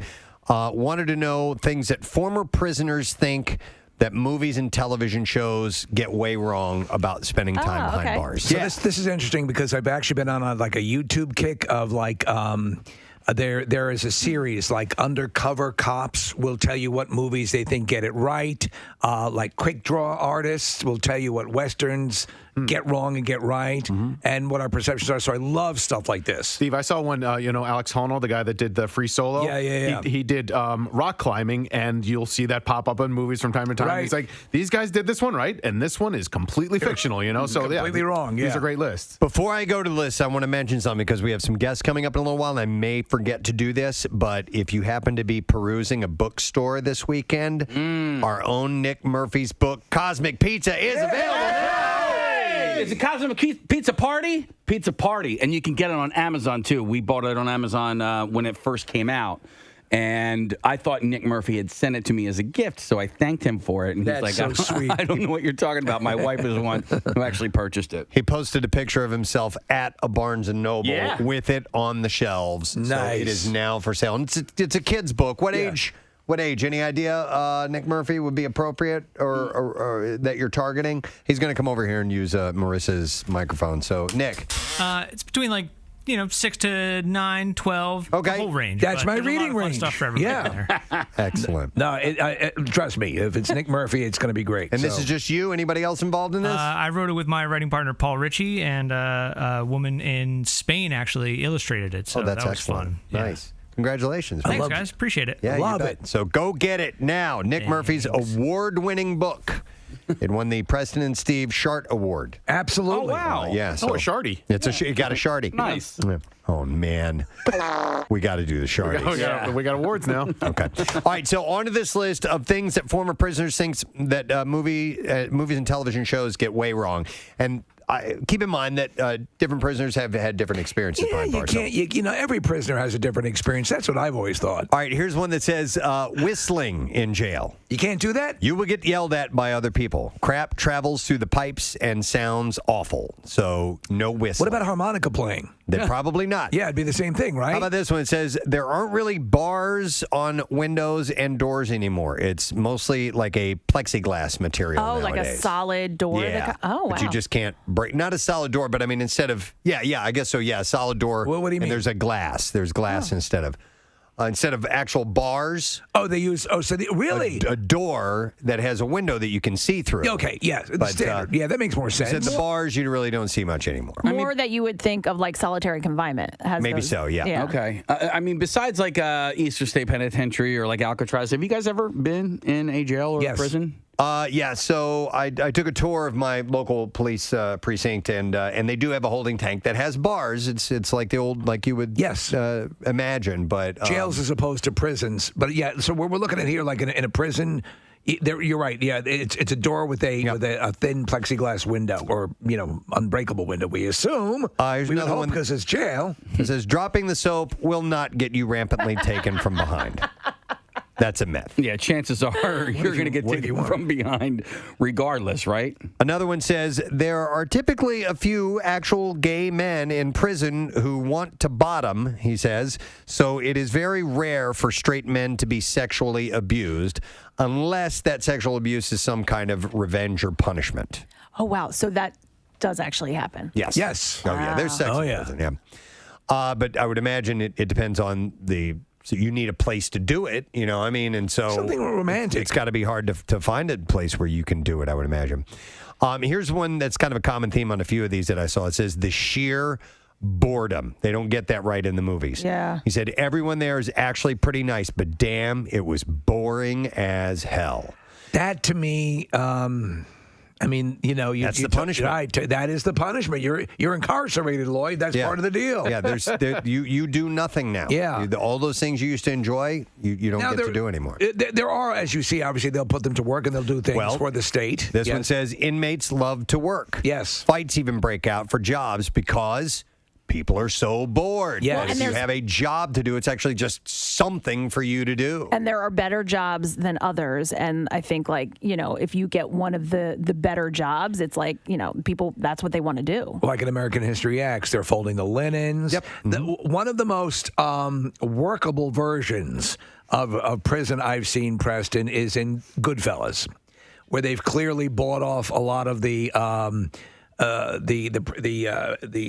guards and whoever they bought off, but they have an incredibly wonderful situation where they're getting food shipped into them, and they have their own kitchen, and they're making their own stuff. And I assume that's based on Henry Hill's recounting of what actually happened. I got to believe that's glorified a tad bit in the movie. Yeah. I don't see I don't Well, look at what happened with Capone here at the Eastern State Penitentiary. He paid it's a different off time for sure.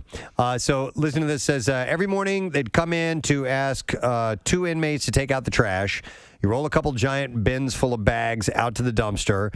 Just that little bit of something to do that involved going outside, even though it was just 5-10 minutes, tossing nasty trash bags in a dumpster, was so popular that one guy threatened to kick my ass because he thought that he should have been picked before me. Wow. I mean, like fighting over the fact that you get to go take out the trash. They don't do yoga or anything? Hot yoga? Not in these prisons. Now, I've never done hard time, but I have had detention before, Saturday detention. Right. And sometimes... You and Molly Ringwald. You and the upperclassmen, no, because it wasn't like that. Yeah. There were usually dozens of people in Saturday detention.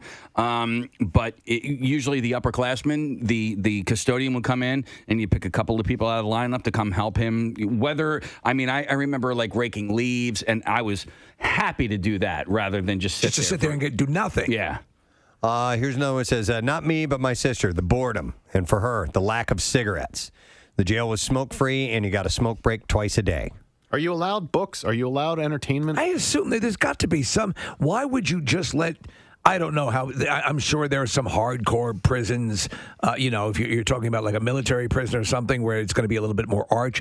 But I think you would want to try to allow the ability to improve yourself and to read and to, and to... Yeah, I mean, there are things like county lockup. There's there's there's federal prisons, there's state prisons, there's jail. Yeah. There's privatized prison. I would imagine all of these are slightly different from one another. I was watching a documentary yesterday, Preston, about an Ecuadorian prison that was housing MS-13 prisoners. Mm-hmm. Oh, my God. Like 16 to a cell, just jammed in there. So that's one to avoid. That you don't want. If you can get, they don't let you read. Don't do bad things in Ecuador. Yeah, Locked Up Abroad is a pretty wild show. It's unbelievable. Marissa? I don't know where these are coming from, but just last night, my friend was telling me that on her TikTok, she fell into a hole of prison TikToks. So there are people that have cell phones in there, and they're doing TikTok dances and giving tours of the jail. So I don't know if they have them legally or not, but there is prison TikTok. I want to see the prison TikTok dances. This one says, this inmate said there are no underground fight tournaments. Damn it! That happened in Tango and Cash. Remember that? Yeah. Do the giant chin. This one, I believe, it says, most of the inmates just want to do their time and go home. And have fun. Not a lot of them are trying to act out and misbehave for whatever reason. That doesn't mean that there aren't ones that do, but he says he's just saying most just want to get this over with. And he said that good behavior time off their sentence is like gold to them. Yeah. So if you can just kind of, my uncle was... locked up for a few days, and he said he just kept his head down and just do what you're supposed to do and shut up and just wait it out. Before my brother Tom became a police officer, he was a corrections officer, and he, they want to get out. Did he have a preference? Being whether a police officer, corrections officer, or police officer. Yeah, okay. Yeah. I would think that would be common, right? Right, yeah. It's a police officer is an upgrade from being. I think corrections officers is hard. They're both noble in their way, obviously, but there was just a. He happened to live working in an area where there were 2 prisons in this town, and everyone in the prison. They had relatives living in the town. I guess maybe this is accurate, maybe it's not. But if you're a corrections officer, you're already dealing with the prisoners. If you're a police officer, you're not always dealing with people who are committing crimes. You can get a cat out of a tree. Yeah. It's like my cat's in my prison cell. This one says you're only going to catch crap, get beat up, or shanked if you're a pedophile, member of a rival gang, or just otherwise a piece of crap who causes other people grief. I've heard that if you constantly quote Monty Python too, Preston, they'll do that. He goes on to say, mind your own business and be respectful when you do interact, and things will be pretty boring. He said it's not like the everyone is fair play trope that the media makes jail and prison out to be. I was watching, there's a show called Mr. In Between, and so at one point in this past season, he goes to this jail, and there's a guy there who clearly does not belong in prison. He's trying to mind his own business. I think he accidentally bumps shoulders with this other guy, and again, this is probably, this is just made up for TV, but he just created an instant enemy, and then that dude ended up beating the piss out of him. Sorry I was being whacked. Well, the Danny Trejo documentary, he goes, I think it's Chino. Yeah. And he goes, so he spent hard time in prison, and his recounting of what he went through, incredibly eye-opening. Who was this? Danny Trejo, the actor. Yeah. So he did hard time, and I think it was Chino, but he would talk about his one bit of enjoyment, Preston, during the week was one of the guards on the weekend would bring a radio into the cage at the end of the hallway. He could hear it. And he could slightly hear country music. Right. All right, so obviously we're getting a bunch of calls. So we're going to talk to guards, and we're going to talk to inmates. So let me go to Frank, former prisoner. Hey, Frank, good morning. Hey, good morning. How you doing? Good, buddy. All right, so we're going through this list. Some of this stuff ringing true or not true to you? Some of the stuff's pretty on point. So just to give some background, I'm a normal guy. I got sent to state prison here in Pennsylvania. I spent 5 years there. Matter of fact, I think you guys talked about me on the air. That's another story for another time. Wow. Okay. Oh, man. I kind of want to hear that story now. We can talk about that off air if you're okay. Can I ask where you spent your time? Yeah, so there's prison outside of Harrisburg. It's called Camp Hill. So everybody that gets incarcerated in Pennsylvania goes through Camp Hill at some point. Okay. There's two categories of inmates there. There's guys they call blues because their outfit is blue. It's like a pair of denim jeans and a blue shirt. And then there's browns who are the long-term residents, let's call them. UPS drivers. Well, yeah, it's an outfit similar to that. It's the same outfit, but it's brown pants and a brown shirt. All right. Although the guys that are really in for a long time, they take pride in the fact that their outfits fade to like a pink color. Huh. So, anyway, that's something interesting. One thing I want to point out is, it's definitely not like what you see on TV in the movies. The best way I can describe my experience was a combination between being in the military and being in college. Military because the officers and the staff, like a lot of them are former military, they run everything like to the Army. Okay. Like everything's on military time and so on. And as far as being like college, it's like living in dorms. Just imagine you went to like a really crappy college in a bad area. A really crappy college. Okay. So about the boredom and about what Preston was saying about most people are just eyes down, waiting to finish their time and get out. Does that ring true? Yeah. Okay. Absolutely. I remember every morning waking up, because they wake up at 5:30 for count, and every morning my day started, I had a countdown in my head, like, all right, I got 362 days, okay, 360. It's the same routine over and over again. Now, as far as boredom, there are a lot of things that will alleviate the boredom that I don't think anyone's really mentioning. Like, number one, I had a flat-screen TV in my cell, and so did my cellmate. Wow. We both had them, and we had cable, and cable was $16 a month. And you were talking about jobs earlier. I had a job, and I got about $50 a month on my books that paid for the cable. Frank, can I just hop in here for a second? That's much less than I'm paying for cable. No kidding. Yeah. $16. And all you have to do is go to prison? My family last week, I was like, man, this cable price goes up again, I'm going back to jail. I mean, that's a hell of a deal. We're the real prisoners. Hey, Frank, on the outside. When you got out, was there any sort of... No, of course, we didn't have HBO. Okay. All right. Doesn't matter. Still, could you watch The Love Boat? if you didn't have cable, just like around here, you could put up a little antenna and get the local channels. Right. And I think they had a version of like Me TV, which had Love Boat episodes on it. So there you go, Me TV. Yeah. So could you have other inmates in your cell to watch TV? Oh, hell no. No. Okay. So you couldn't have inmate parties.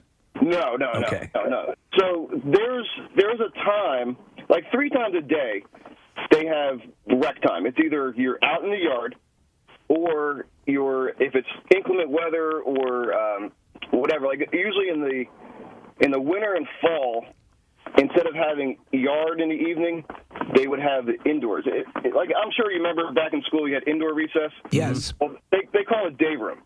It's basically like the center area of the block. They open up, and it's like free rec time from about 6:30 until 8 o'clock. All right, so I would get together with my guys, and we either play Pinochle, Risk, like other games, and that's what people did. Chess was obviously a big one. Well, let me ask you, because like in the TV show Oz, they had that big sort of room there's a picture up in the studio here that you can't see, but it looks like sort of a quasi cafeteria set up with chairs and tables. And so, is that where you would mostly congregate? Yeah, that's pretty accurate. Okay. So like that area, like I said, it's called the day room. It's like the common area of the block, and it's got these rectangular, like or square-shaped tables with 4 seats on it that are kind of like all connected, so you can't pick one up and hit somebody with it. Right. Yeah. But was the majority of your time spent in your cell? No, actually, I spent most of my time I either was at work. Okay. If I wasn't at work, I found activities to do. Like I took a couple classes while I was there. Okay. Like they have trade programs and stuff like that you can sit in on. I did a couple of those. I also went to the gym on a regular basis, and then I just took every opportunity I could, like for yard. I went to the library once a week. Frank, let me ask you. So if you were at work and your cellmate had been making chichi for dinner, and you got home and it was cold, would your cellmate be upset that you were late? No. Okay, all right. That doesn't happen. So Frank, real quick. You mentioned the chichi. So yeah, like that's usually an event. Like if, like your cellmate or somebody will tell you, like, yo man, hey, I'm cooking, and actually a lot of times it's guys that are on your block that you're more or less friendly with. They'll get together, they'll make one, and then basically you just arrange, you'll walk by, you'll pass them your bowls, they'll load it up for you, and then you got your food to go. Nice. Interesting. Hey, Frank, real quick. So obviously, I would assume that as you're being convicted and you're going to prison, you're probably scared. At what point are you, during your time, were you not afraid anymore? Actually, very early on. Like days, weeks? So I'll explain my process to you. I got arrested, and when you get arrested, that's when you get sent to your local police precinct, and you're in the holding tank. Mm-hmm. A lot of people think that's what jail's like. It's not.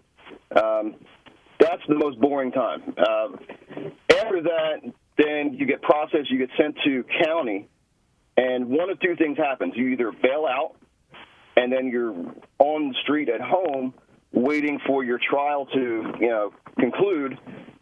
Or if you don't bail out, then you stay at county during the duration of your case. And that could be like 10 months. Okay. Whatever it is, when it comes to the end of your case, there's the sentencing. So that's when the judge, they already found you guilty or not guilty, but then the sentencing is when you have the last court appearance, the judge tells you what your sentence is, and they actually take you away that moment. Okay, and so from there you go right to wherever you're being sent, where you're going to spend the majority of your time. Right. Now, if you didn't bail out, you get time credit for all that time you're in. So if you got, let's say, 5 years, and you were in for 10 months, well, they'll credit you those 10 months. Right. All right. Will you, but bail out, you owe them that time. If you know, dude, there's no way I'm not going to get convicted, will people just go, you know what, just don't even bail me out because I'd rather just spend this time now and whenever I get my conviction, have that time credited to me? Yeah, I'm sure there's guys that do that. Well, first of all, bail can be expensive. Yeah. A lot of people think, I can tell you in my own experience, my bail was set at $150,000.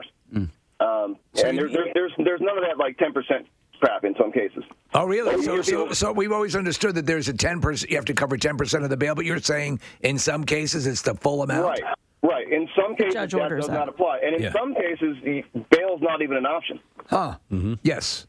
So that's one. And then, so another thing is, if you don't have the money for bail, so if you go through a bail bonds company, they'll put up your bail, but they're going to charge you like 10 to 15, 20% depending.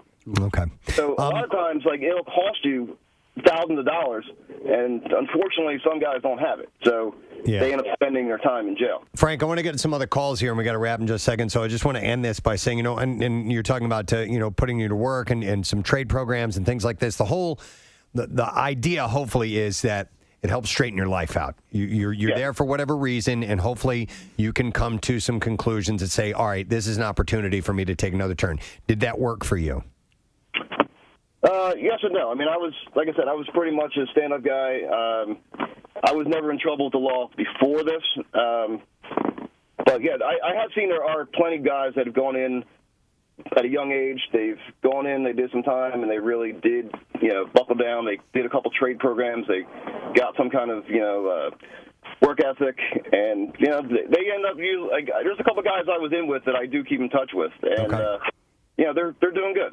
All right, well, that's excellent. Good to hear. Well, glad you're doing all right, Frank. Thanks for checking in. We appreciate it.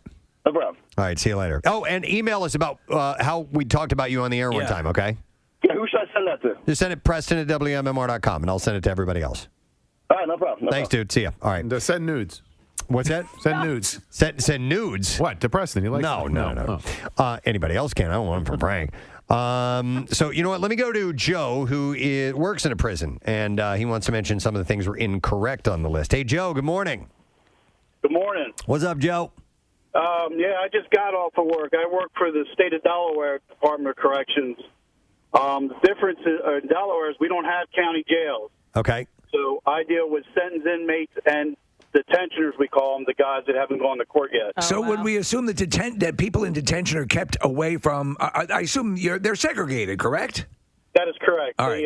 We have one half of the building is strictly sentenced inmates, and then the other half is all detentioners. Most of our issues that we have, fights and assaults, are all with detentioner inmates.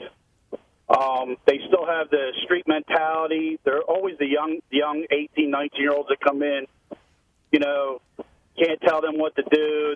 They do their own thing. So most of our assaults on staff and with other inmates is from the detentioners. So the same guys, they're doing their time. They want to get out. Yeah. They don't want to bother nobody. The only difference in Delaware that I see in my 20 years is that the guys that are sentenced who have jobs, they don't want to go to work. They want to get paid, but they don't want to work. They just want to sleep all day. So how do you turn that around? How do you get them? Well, they have rules. Once they sign up and they're assigned a job, they're classified for it, so they have to do it. If they refuse to do it, then they get we call it Class 1 write-up, and then they get moved to the segregation building. We don't call it the hole anymore. It's the right. Administrative segregation for 30 days. Okay. So they lose good time. So, Joe, the comments from a couple of these guys that said, look, you're just looking for anything to do because you're bored, that doesn't work for everybody. No, it doesn't work for most of the time. They gamble. Okay. A lot of gambling. A lot of gambling. So let me ask you quickly. So if you have a job in prison and you call in sick, it'd be pretty easy to check up on you, right? Yeah, and believe it or not, every time somebody doesn't want to go to work, they mysteriously have chest pains. So that's, we can't, call their bluff on that. We have to take it for face value. Right. If it's cardiac, we have to deal with it. All right, so that's the excuse that works, not diarrhea in the real world. Right. Right. Okay. Unfortunately, with COVID, we've had a lot of inmate workers that came down with COVID. Yeah. So we were using security staff to do the cooking, the meals for the inmates during the last 18 months. Oh, those must have been tasty. Jeez. Oh, man, let me tell you. You like Kathy's French toast. Joe, I appreciate the call. Unfortunately, we got to wrap now, but thanks for checking in, man. We appreciate it. No problem. All right, take Steve, care. Wow. I could be a prison chef. What is this? You would be great. I will never commit a crime again. That is the only place I could be employed as a chef. That's it. She'd be working the hardest prison in the world. I promise. A couple of more quick takeaways, and then we got to wrap. I can't get to all these, but somebody said the guys were actually very nice, gave me life advice. Something about having your freedom stripped away gives people newfound love for wisdom and giving advice. Another one says half of the inmates are mentally ill. Not only a few people that the movies use to add color and character, but mentally ill people are everywhere in the prison system. And another guy says the movie's got a lot wrong, but I was surprised to learn that most of the old timers sound like Morgan Freeman. There you go. There you go. That's right. All right. Anyhow, an interesting article. I got this off of BuzzFeed. Marissa, I'll get you the list so you can pop that up on the website. We do have to take a break. We'll come back in a second. We got a list of guests. We got great people that are going to be joining us in just a second. Find out who they are when we return. We'll be right back.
WMMR. Thank you very much, Kathy. Well, I'd like to make an announcement for those who may not know it, but tomorrow is Steve Morrison's birthday.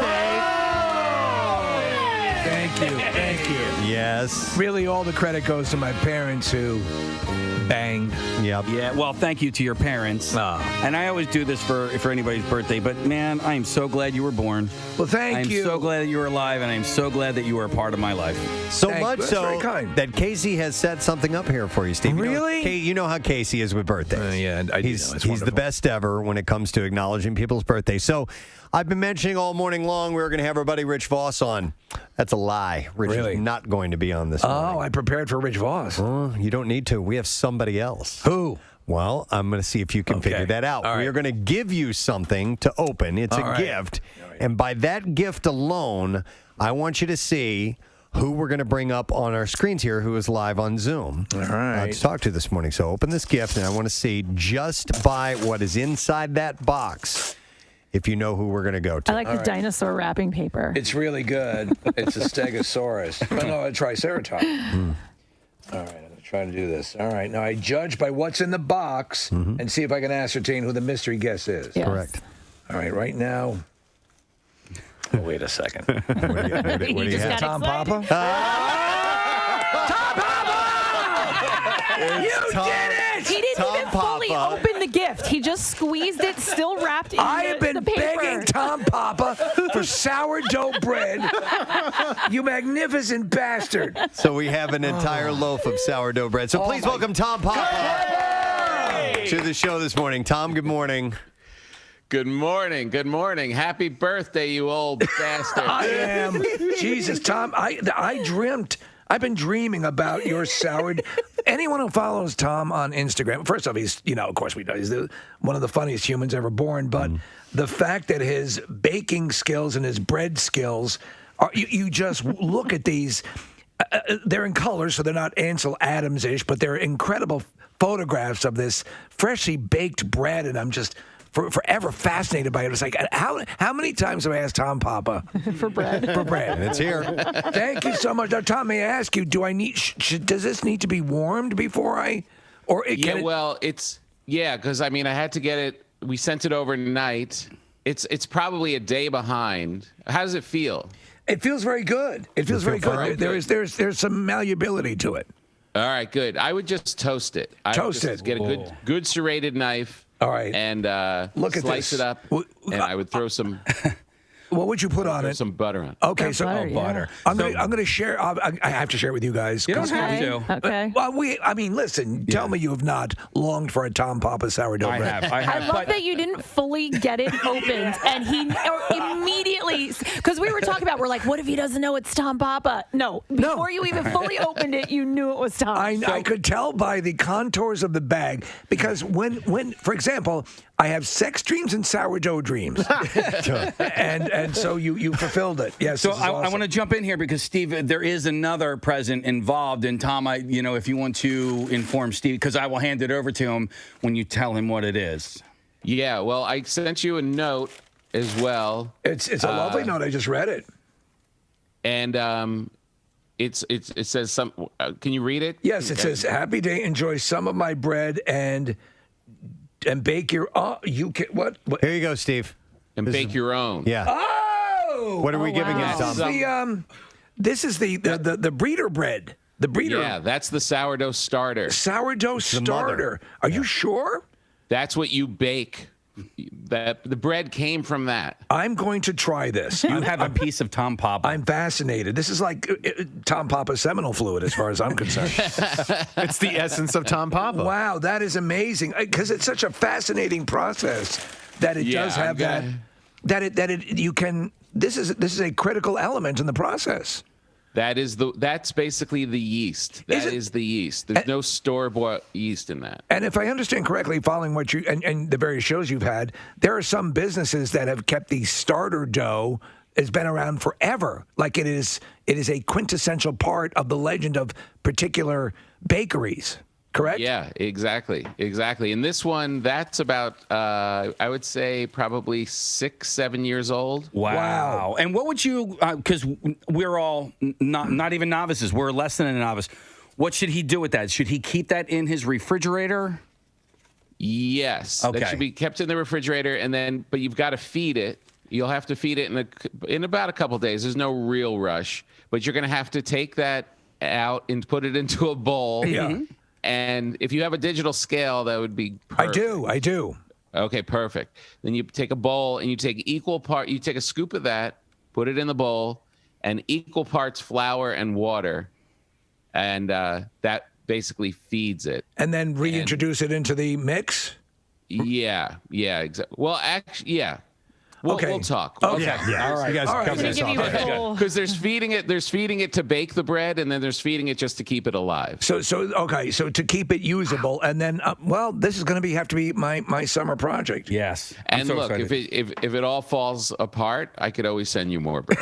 Nice. No, aren't you? Are you guys not fascinated with this whole? Amazing. I am. Yeah. It's really cool process. Look at this gorgeous bread. Tom is so good at it, But Tom, I know we've talked about this in the past, but how long did it take you to get good at it? Because you have been doing it for a long time. Yeah, and I always say it's a lot like stand-up. It's like you get pretty good at it. You have some skills and you can get pretty good at it pretty quickly, but you never really master it. Like they're always humbling and you always kind of fail and things happen. There's so many things that can go wrong. Well, I admire that to you it presents what I think we all look for in life, which is a Zen exercise, something that right? That gives you that totally that goal to achieve. And the best ones are the ones where perfection is not the goal; it is the journey, as they say on The Bachelor. That's right. Yes, that's right. You're getting very wise in your old age. Well, all right. So speaking of which, Steve, your birthday is tomorrow. Yes. Preston, your wedding anniversary is tomorrow. Correct. And then Tom Papa, as it turns out, tomorrow is an anniversary of sorts for you as well, is it not? Yes, that's right. It's my comedy birthday. I started comedy on June 12th, 1993. Wow. Where was that? Where was that first chance that you took when you got up on stage? That was at the New York Comedy Club in New York City, and I went up. It was like at 4 p.m. Perfect. I had a couple friends come, and they sat in the audience, which got me my stage time. I came upstairs, and the only other comic was a very young Greg Giraldo. Oh, kidding. Sure. Sitting there, no beard, frightened, sweating, and I went up, and that was it. Do you remember one of the jokes from that night, from that first time up? Yeah, the joke I remember that like worked. There was actually like in joke structure, it was something like they're handing out condoms in schools now. When I was in 3rd grade, you needed three notes and a blood test just to get a ride on the bookmobile, which is okay. It's to it. One of the funniest things I've ever heard is Florentine did. He took jokes from his earliest comedy books, that he'd keep, where he read through them. And he is so disdainful and disgusted by his own material in the presentation that it's hilarious. And the material's actually not bad, but to hear him read it and like, oh my God. But I mean, still, it's what got him to the dance. That's what got you to the dance. I remember my first time up on stage was at, and you probably know the place. It doesn't exist anymore, but it was Chuckles Comedy Club in Mineola, New York. Mineola. Right, and I got up, and I remembered the first time you just have no perception of what stage lighting looks like from the stage. And when you get up, and in the room, you really don't see anybody, except for maybe a couple people right up front. And I froze. The second time I did really well, but the first time I was like, oh my God, it leveled me. It's terrifying. Yeah, it's terrifying. And it's humiliating. And you look back and you're like, man, I can't believe, because you hopefully improve. And I'm like, I can't believe people were paying me like 4 years in to do a show. It was horrible. Did you ever work a place called Dixon's White House on Long Island? No. There's a guy, and I tell these guys about it. It was a guy whose entire entertainment career was that he resembled Richard Nixon. And it was I think it was in Hempstead, Long Island, and he would pay comedians $5, and Eddie Murphy, and a lot of them all went through and played it eventually, at some point. And so my claim to fame was I was somewhere within the same cluster of Eddie Murphy, so I could take people. He'd put your name up regardless. If you walked through the door, your name ended up on the wall, and it was just a weird thing. But yeah, it was. Oh, that's awesome. Those places. That is the coolest. I think I have to say I'm first of all, Casey and I have been plotting this out for a month. Oh, and I love it. And, it takes 3 days to make a loaf of bread from the time you feed that starter until you take the loaf out of the oven. And then we had to factor in overnighting it to you and then to have it for a full day so you can get it for your morning show. So this has been my week-long project, and it's a lot of work. This means a lot, Tom. I can't thank you enough, man. Yeah. The thing that makes me happier than you being happy and finally getting it to you is that using Rich Voss as the decoy. Yes. Well, I do extensive. I do extensive research, and so I spent a lot of time researching, Rich Voss. Well, so I had all my stuff, and that's why I went with Rich Voss, because I figured, okay, he's a guy that we know. Yeah. He's a guy that you probably, because then I know you do a lot of research. Yeah. He's a guy that I didn't think you would have to spend a ton of time doing research. Yeah. Oh, the idea that you'd have to watch some of his landscaping videos makes me so happy. Oh, it means a lot, Tom, and thank you, Case, for it, because I have. This is not even an embellishment. I'm not being hyperbolic.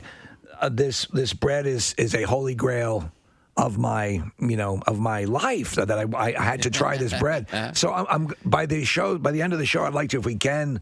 If there's a methodology for toasting it properly and getting butter on it, I'd like to try it on air. Do you have a good serrated knife? Yes, I think we do. Yeah, we'll have to find that. We should have a serrated Break knife. into mine. Because that's the thing about sourdough. It's the outside is very tough to get through. How often are you hit up for that? I knew I had joined the chorus of people who no doubt pester you for bread all the time. But how many people currently have standing requests for sourdough bread from you?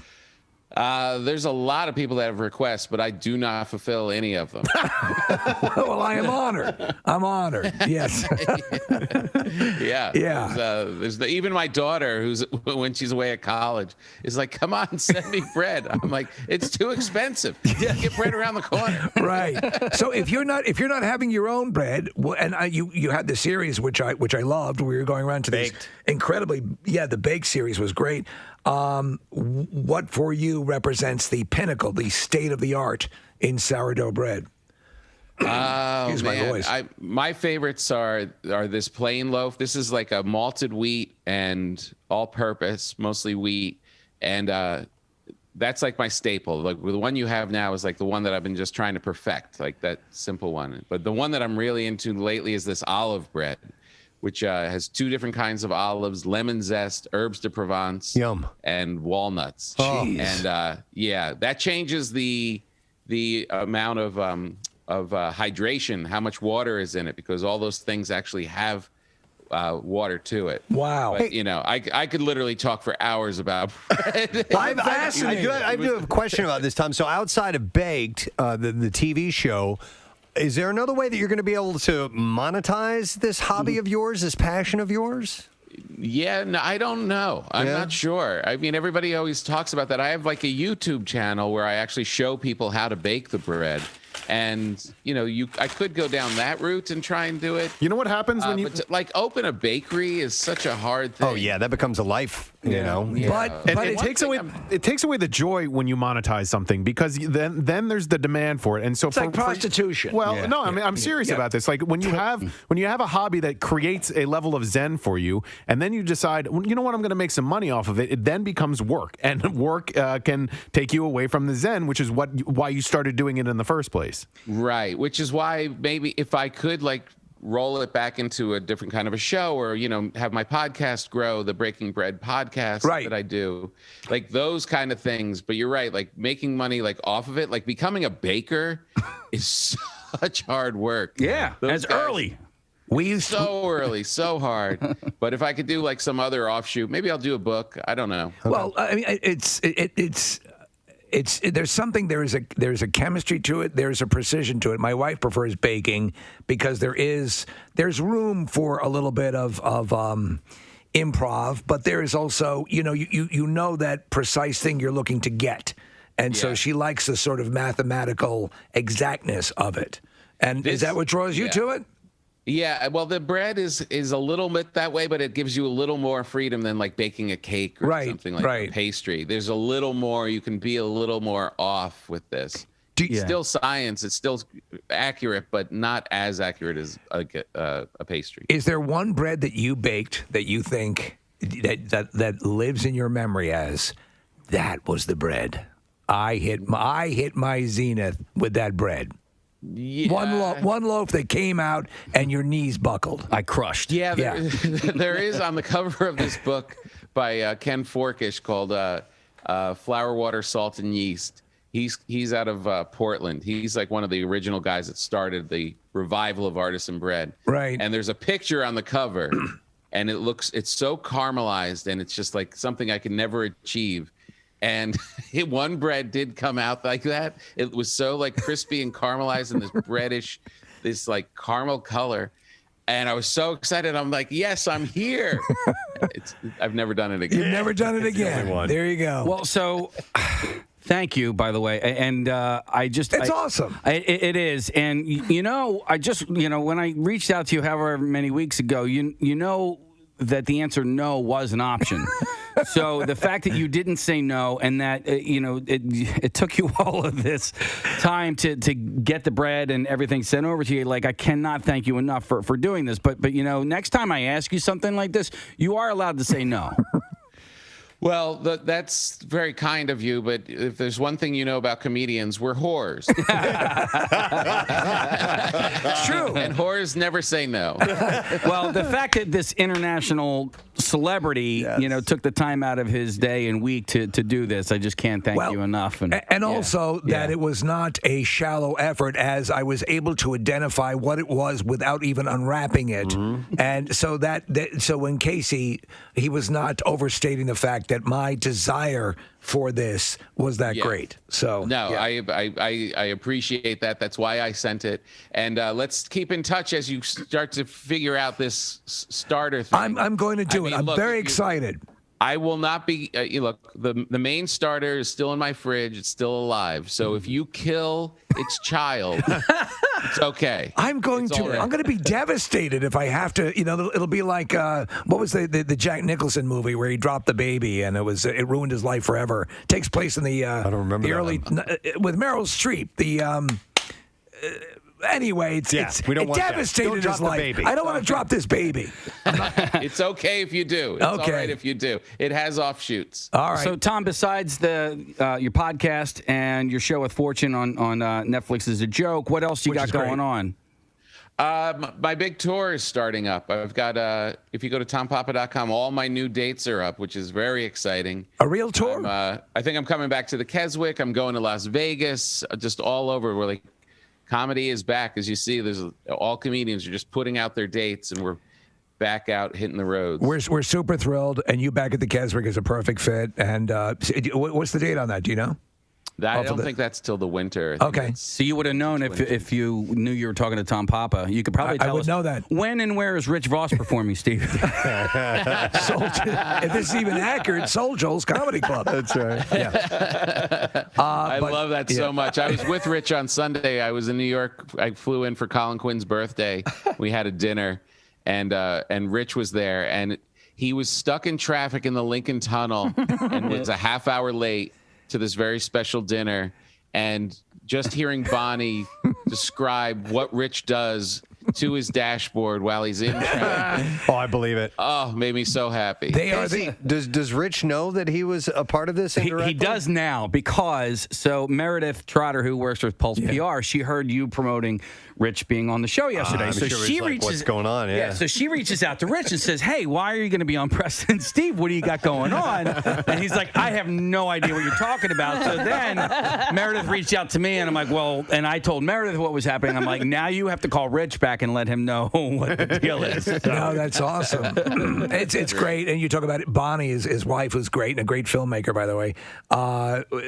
That dynamic, that's the classic opposites attract, and it works in an amazing way. It's so funny and it's so real. I mean, their podcast, I think, is she really hates him or something. My wife really hates me. We literally at a dinner for like 12 people.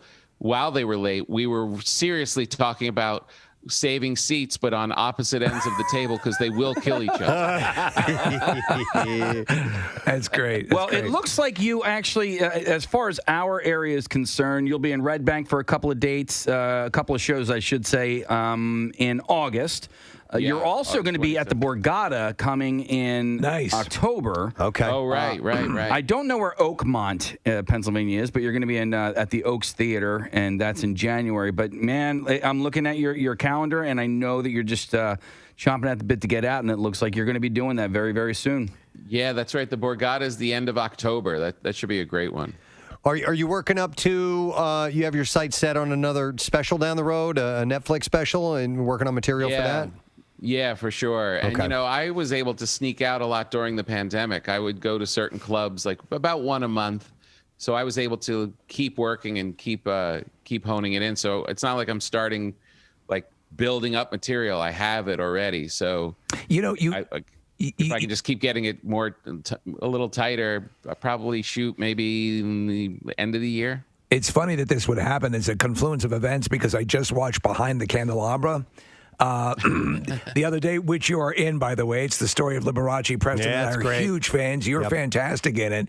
What's in the realm of, are any acting opportunities going your way? Because you are a very good actor as well. Oh, thanks. I just had a independent film called Paper Spiders that just came out, and Lily Taylor. It's about Lily Taylor is the lead of it. She plays someone who's having like kind of like a illusionary psychotic events kind of thing. It's about her and her daughter, and I play her boyfriend. Oh. And we shot that a little bit ago. And this other, she's a great actress. Another independent called North Hollywood, which is directed by Mikey Alfred, who's a new brilliant director. And so I just did those two films. Do you enjoy it, or is it frustrating because you get the immediacy of when you're performing on stage? That's an immediate, entertaining feedback, and I know that acting is start stop. Yeah, no, I love it. It's great. It's very cool, and even cooler than actually doing the work is being able to walk around and say, "I'm in an independent film." By the way, Steve, that movie is Ironweed. No, it's not. It's Heartburn. Heartburn? No, it's not Heartburn. It's Ironweed. Is it Ironweed? Yeah, they were in two movies together in the 80s. Oh, okay. The one where he drops the baby. Witches of Eastwick. Ironweed is a great depressing movie, and I don't want that to happen with my sourdough. Yeah. Well, let me know how it goes. Let me know how you like it, and hopefully it held up. Hopefully you have some good butter. No, we will. Oh. It means so much that you did this, Tom. It's so nice. I spoke to Tom briefly, Casey. Remember I told you to wrap it in like some saran wrap or something like that? Yeah. Apparently that's the wrong thing to do. I didn't wrap it in saran wrap. Okay, good. It's in a paper bag. Okay. Yeah. All right. That was very, when I saw the paper bag come out, I sighed with relief. Oh, good. I don't know my bread. And Preston said, I wrapped it in saran wrap. I was like, what is wrong with you? You maniac. No. You're Hitler. I'm evil. Tom, that bread has traveled 3,000 miles and you're suffocating it in saran wrap. You've killed my child. Well, listen, Tom, we love this, the fact you did this. Thank you so much. And we'll be talking to you in the near future when you're working your way through Philly. All right, man? All right, you guys are the best. Thanks so much, Tom. Tom Papa, guys. How cool is that, right? That's awesome. Man, Casey's idea. I identified it without even taking it out. Mm-hmm. It's like, that's it. What do you get the guy who can get himself anything for his birthday? Mm-hmm. Well, bread him some bread. Yeah. Semen, something to generate semen in my body. That'd be good. That you can't do anymore. You can't do that. I have to attach a pump to my back. What are you doing for your birthday tomorrow, man? For me, my wife is actually baking me a. When I was a kid, I would always ask for a devil's food cake on my birthday, and my mother would always make it. Aww. And I haven't had that in the longest time. That's great. And so she's and I told her, she could do it from the box. She's making it from scratch and doing me. So that's it. That's going to be my treat. Yeah. That's all I need. Honestly, it's. Everything's good. And that's like tomorrow for our anniversary. Yeah. I spoke to Rochelle last week. I'm like, do you want anything for your anniversary? And she goes, no. She goes, do you want anything? And I go, no. She goes, thank God. So we're just going to do nothing, which is wonderful. Yeah. I mean, it's honestly just to be able to be, have health and friends. And we're going out tonight with 2 friends just for dinner. And that'll be fine. That's all I need. Nice. Excellent. Well, happy birthday, Steve Thank you very much. Happy anniversary. Thank you. And we should take a break now because we have a few more legitimate guests. You're not pretending this time. Not Rich Voss? No.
11th, and I listen every day, all day. He only listens because I am. But he would love a shirt.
Raid, which also left 5 officers injured, one of whom is now a paraplegic, also caused the Houston Police Department to investigate the entire narcotics division responsible for the raid, exposing extensive corruption within its ranks that ended with 12 current and former officers being indicted. We really have to examine our raid policy. Patricia Ann Garcia pleaded guilty in March to placing several erroneous 911 calls on January 8th, 2019, in which she falsely accused her neighbors, Dennis Tuttle and Rohegna Nicholas, of being involved in serious criminal activity. Garcia, who reportedly had a long-running feud with the couple, told emergency operators that Tuttle and Nicholas were armed drug dealers who were holding her 25-year-old daughter in their home against her will. Jesus. That's like what they call like a swatting. Yeah. Just under 3 weeks after Garcia made the calls, narcotics officers with the Houston PD executed a no-knock warrant on the home, breaking down the door and fatally shooting the couple. Jeez. During her video conference sentencing, Garcia expressed sorrow for her actions,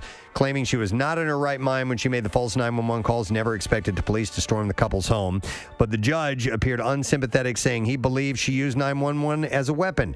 The judge said Garcia did indeed want something bad to happen to the victim. So, well, that happened. They were warring video gamers. Yeah, and the one kid swatted the other kid's house, and the guy got shot to death at the door. Exactly. So this gal's going to jail, as you would imagine. A self-described homeless man is facing felony charges after breaking into a couple's apartment while they were on vacation, sleeping in their bed, and stealing their 2 cats.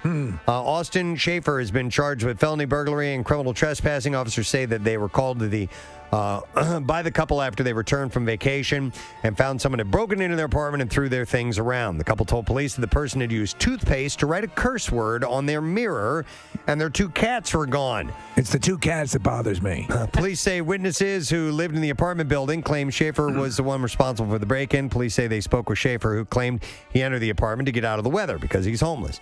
He explained that he had heard cats meowing and thought they were abandoned, so he was doing a good deed by taking the animals. What a nice guy. Officers, did they mention what the curse word was on the mirror? They didn't. They spoke with several other witnesses who overheard Schaefer bragging about breaking into the apartment. Schaefer reportedly admitted to witnesses that he broke into the couple's apartment and trashed it as revenge for what, I don't know. And then we'll do one more story, and then we will wrap it up. Okay, how about this one? No one was injured after a blind man got behind the wheel of a truck and crashed it into the front of a grocery store on Tuesday morning. Christian Searcy crashed the truck into the front cart stall at the Safeway just before 8 a.m. Hell, I think I can do this. Authorities say Searcy had been in the parking lot overnight, but are unsure why he then got behind the wheel of a truck. Well, is sight your most necessary sense when you're driving? It's also unclear exactly what he was doing in the parking lot overnight. There's minor damage to a pillar at the front of the store and the front of the truck. Police also say Searcy had a knife, but put it away when officers asked him to do so. He's facing a possible charge of suspicion of driving with a suspended license. Wait a second. He's blind. How the hell did he get a license? I don't know. Are they very lax in their testing? Maybe they are. This is in Washington State. No, Maybe that is a knife. It's different there. All right, so this is an ongoing investigation, according to police. Well, they need to revisit their issuing licenses to the blind. Mm-hmm. All right, and there you go. That's what I have in the bizarre file for you this morning. All right, our first of a couple of guests lined up is ready to go. We talked to him actually not that long ago. When he was guest hosting Jeopardy, and he did a great job. He did. And now season 2 of The Chase, you can catch it Sundays on ABC. And not only he, but Ken Jennings and James Holzhauer and this gentleman, Mark Labette. They call The Beast. The Beast. Yes. Are on the show. Please welcome Mr. Brad Rutter to MMR this morning. Brad, good morning. Good morning. That's a fantastic ovation. Thank you very much. Well deserved. It's really hot back there. I just was visiting family in Lancaster, and the heat and humidity, man, I don't miss that. It's been up and down. It's been very weird so far this year. So it's like 70 degrees today. So, hang out for 10 minutes. It'll change, and you'll be good to go. So, you know what? Hey, Brad, I want to ask you about this guy, The Beast, that Steve had mentioned. He was a British quiz show winner, correct? Yeah, so The Chase has been on in England for like almost 10 years now, or probably even a little more. And it's a huge hit over there, and he's one of the guys from the British show. So we thought we'd spice it up a little bit in America this time. Well, nice addition, because I've actually been watching the version that Brooke Burke hosts, which is on the Game Show Network here. And so this iteration has, I like the fact, because I watched season 1 and season 2, the more the merrier. And what is a good component of it as well is as the game is being played, the other, whoever has not been selected, gets to comment on what's going on. And this allows a little bit more opportunity for more, I think, insightful analysis. So is this dynamic working for you, Brad? Yeah, it's really good, and it's almost in the Chasers Lounge, as we call it. It's almost kind of like being the color analyst on a sporting event, which that's right up my alley. So let me ask you. Obviously, you're all goats of some sort, and in your ability and how you dominated at the game. So here is the Beast, Mark. Where do you think he falls in the pecking order? Is he every bit as competitive, or obviously he's a large man, so he might smack you around. But now that he's not here, what would you say about his capabilities? I think you don't get to where we are without being really competitive. So I think we're probably all at the same level there. He likes to be a little meaner to the contestants than the other three of us do, which is also fun. Yes, and also what happens with the Chase is it allows Ken gets to be a little more snippy, which he ratcheted back when he was hosting Jeopardy. But you all your personalities get to come out a little bit more. Explain to people how the Chase is played so they can check it out, because it's a great iteration on the general knowledge and trivia approach to game shows. So we bring a team of 3 trivia amateurs in to try to face off against one of us, the trivia professionals. And if they manage to get through to the end and answer a bunch of questions and put up a score that we try to chase, and if we can't catch them, they take home a bunch of money. So there's a lot of opportunity for jokes and smack talk and stuff like that, and just a lot of it's really fast paced too. We can get through like 150 questions in a show sometimes. Yeah. So it's just all the trivia you can handle, and if somebody manages to take down one of the best, they get to take home a lot of money. Hey, Brad, I have to ask, in all the times that you've participated in game shows as a contestant, specifically Jeopardy, when you find that you've answered incorrectly and then you receive the correct answer, is that then locked in your mind? Did you grab onto those incorrect answers? Does it kind of impact you in a way that I will never forget that? Oh, absolutely. Like those are the ones that stick with you, or the ones that you maybe should have known, or did know, and somehow the wrong answer came out. Like I can think back to the GOAT tournament where I think I got the first daily double in the whole thing, and it was a question about Catherine the Great and her boyfriend, and for some reason, I must have had Anna Karenina on the brain, and I confidently said it was Count Vronsky they were asking about when it was really Potemkin. And I'll never forget that as long as I live. It'll haunt you. Well, we had Buzzy Cohen on recently, and he was talking about, and we all agreed that Jeopardy has the phrasing of the questions is really can be your key and your clue. The chase is a little more antiseptic in the approach, and I think in many ways the questions can be more difficult. Do you agree with that? Yes and no. Like, they're definitely more straightforward because we have to get through a lot of them in a little bit of time. So they're short and snappy. It's either, hey, do you know this or not? Whereas with Jeopardy, one of the best things about it is that you don't necessarily have to know the answer cold. The clue will usually give you a couple ways in to figure it out. Right. Nice. All right, and are you guys, would you appreciate if you saw someone who was as good as any of the chasers kind of come up as a contestant? Would that impress you?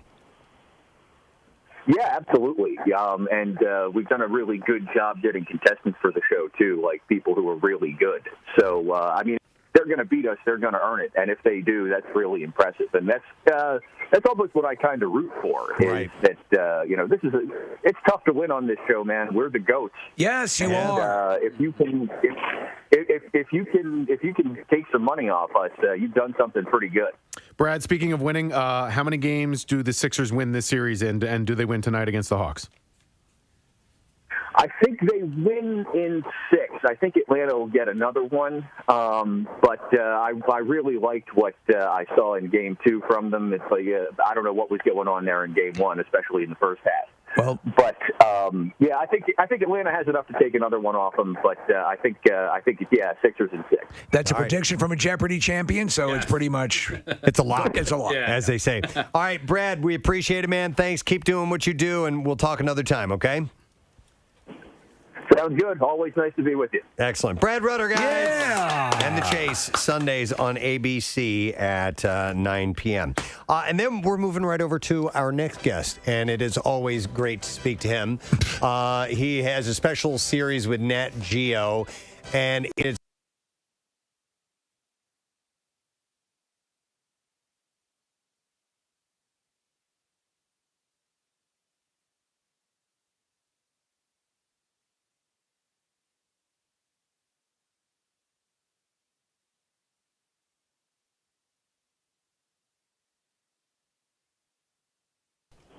Good, buddy. Good to talk to you guys again. excellent. It's good to have you on. So, yeah, man, I'm surprised that there are so many.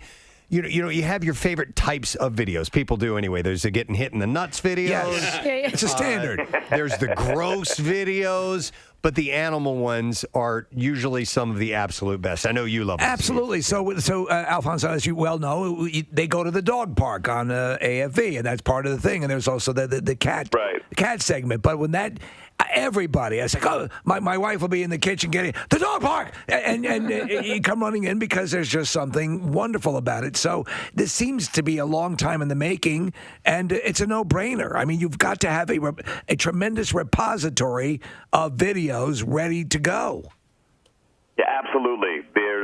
There are a ton of animal videos to choose from, whether it be the dog park videos or videos of pets and zoo animals and in the wild, and that newest craze where people get in their car and they go through the drive-through safaris and they open their windows to allow these big monster animals to come into their car, and with their it's just nastiness but funniness at the same time. Doesn't it blow you? There's a ton of videos, but you're absolutely right in saying this is long overdue. It totally makes sense. This is a show that people just automatically will fall in love with because, I mean, who doesn't love animals doing silly, funny things? Well, it's funny because the same, animals are animals, and their reactions are not, the multitude of ways that a human can react.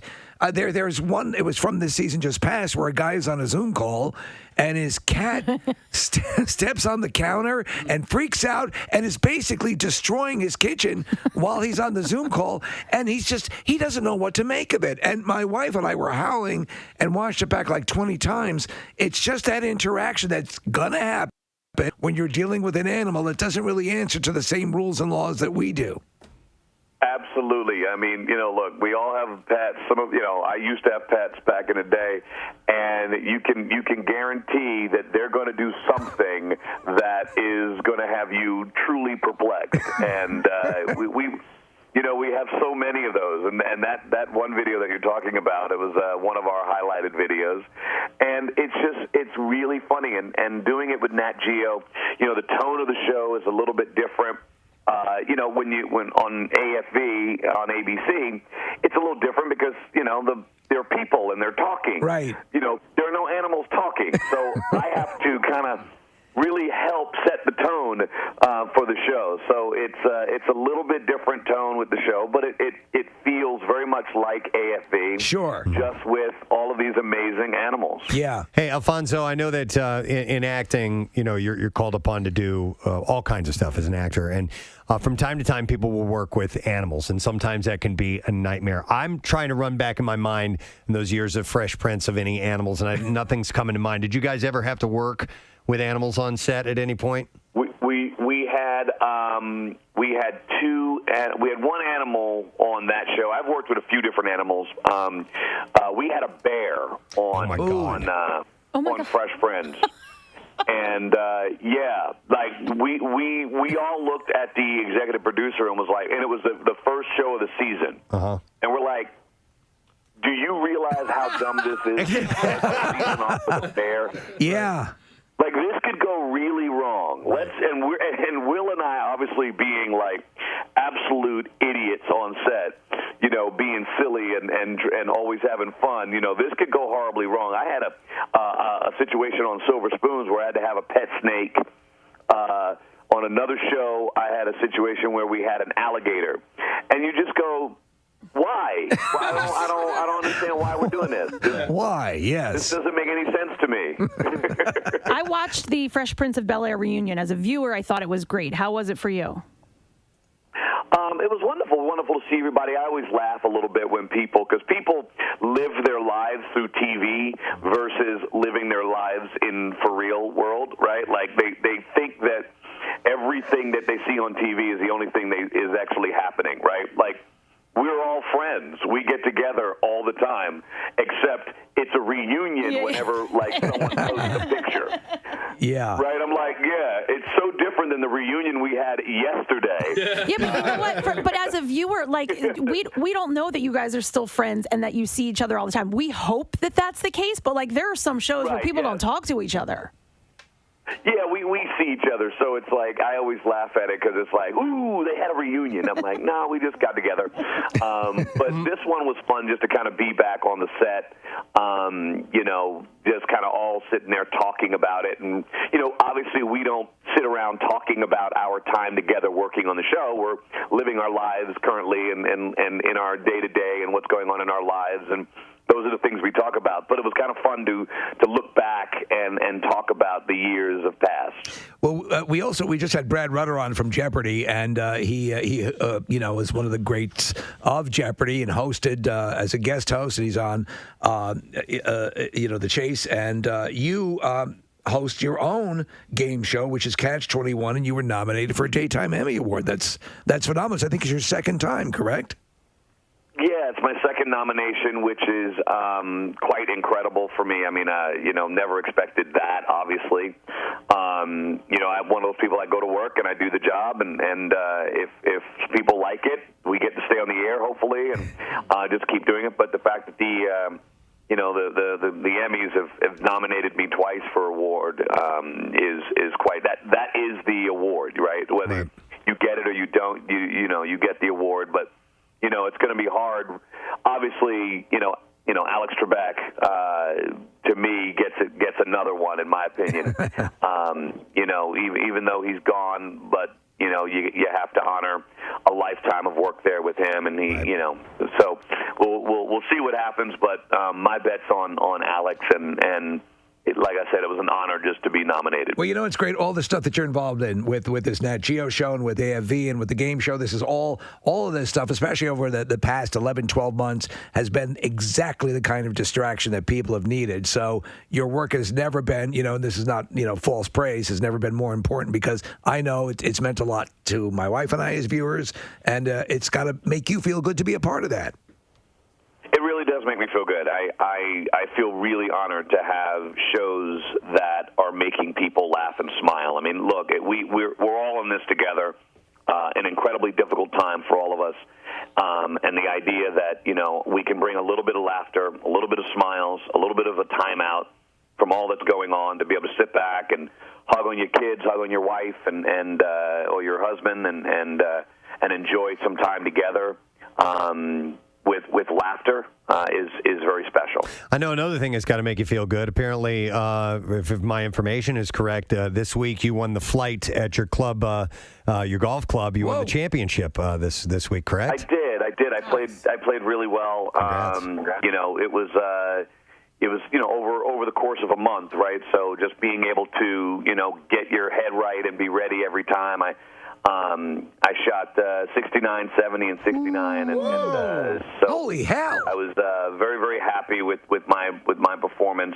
Now we've got our big tournament up in Lake Tahoe coming up in July, and hopefully my game will stay with me till then, and I can bring that game up there. But it was very, very, very, very happy, very proud of myself.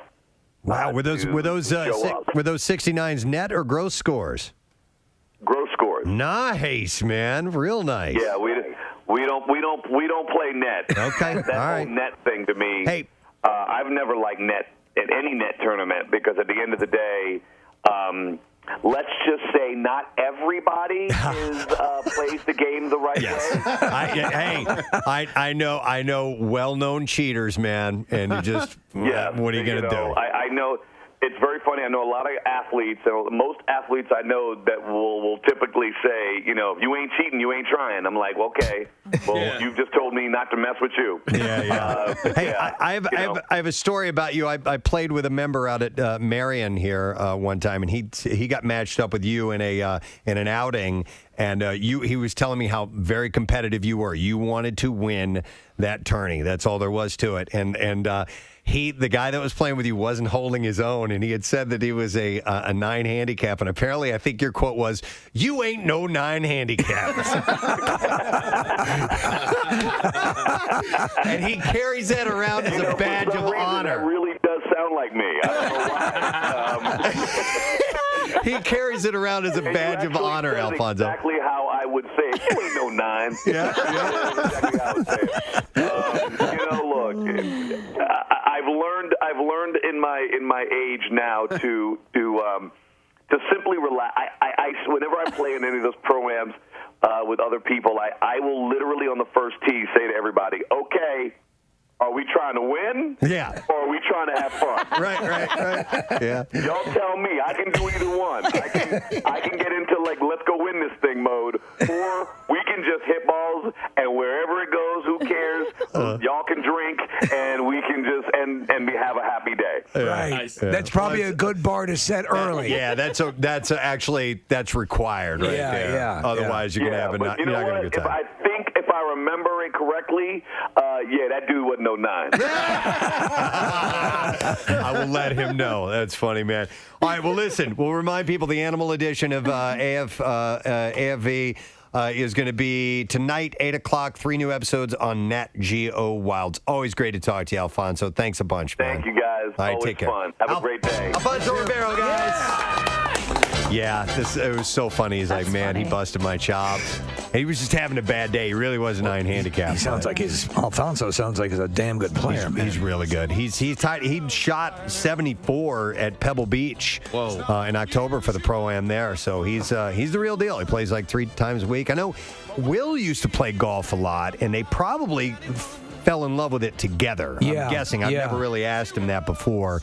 But I know at one point Will owned a home that had a few holes in the backyard, and they get out and play every day. And I don't know what his level is anymore, but Alfonso he's deep in that community. He is a big part of the golf world. So nice to have him on. All right, let's take a break. Come back in a second. Have a shot at you winning something with our lesson question. Trash and music news coming up too. And don't forget we give away our Word of the Week prize today. Can I give something away?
chef.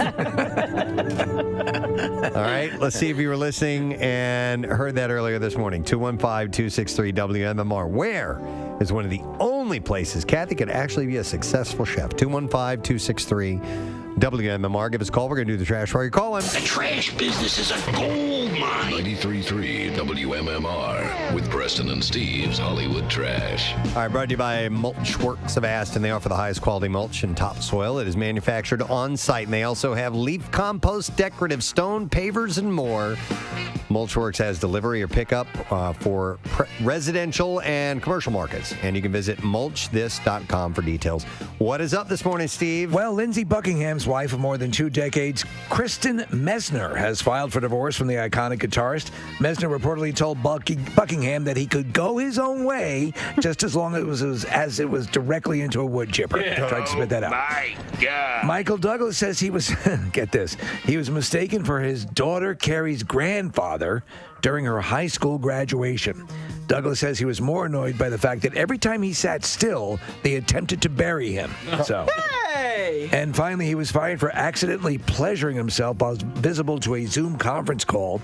And now Jeffrey Toobin has returned to his post at CNN. Toobin says he was enjoying his law career, but eventually felt himself being pulled in another direction.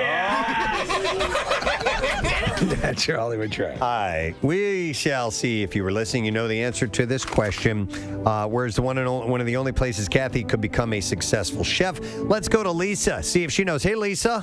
Hey, good morning. Good morning. All right. So, where's one of the only places Kathy could actually be a successful chef? Prison. Hang on, Lisa.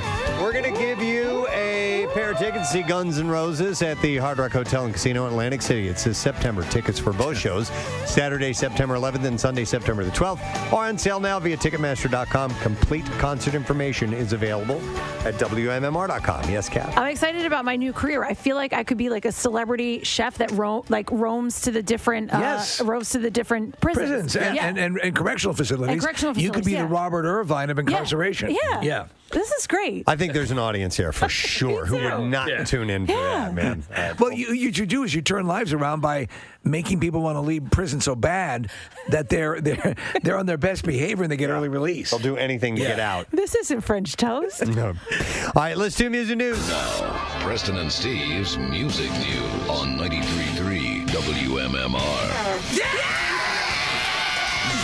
Zappa cool, man. Brought to you by Stateside Vodka Sodas. They're made with just 3 simple ingredients. That's Stateside Vodka, sparkling water, and real fruit juice.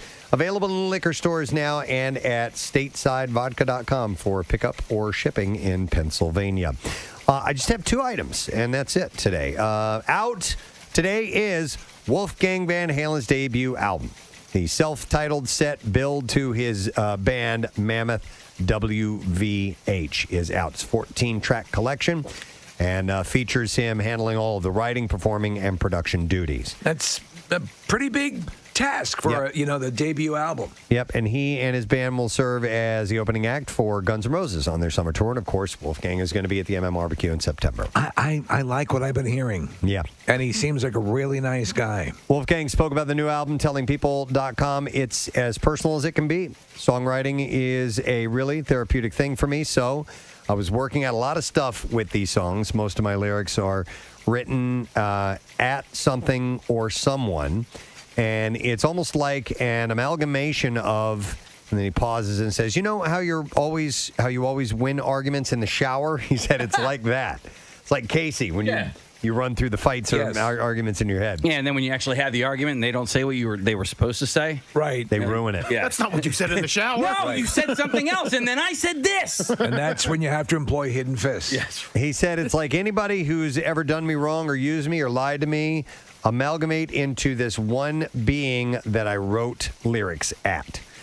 So he went on to explain that he understands that his reputation comes with its own baggage. He said a lot of people have understandably preconceived notions about what this must be. Like, oh, he's the son. It must sound exactly like it. But I've done everything I can to be my own person, and I think it really shows on the album. Yeah, it doesn't. I hear Nothing. Van Halen in there at all. I hear an artist doing his own thing. So, and we're going to get that live at the Barbecue on September 25th. I'm definitely going to make time to see that. Yep. And one more story, and that's it. On Saturday, The Who will release an expanded 40th anniversary edition of their 1981 Face Dances collection for Record Store Day. The throat singers? No, Face Dances. Oh. The Who. Oh, okay. The actual Who. No, you're thinking of...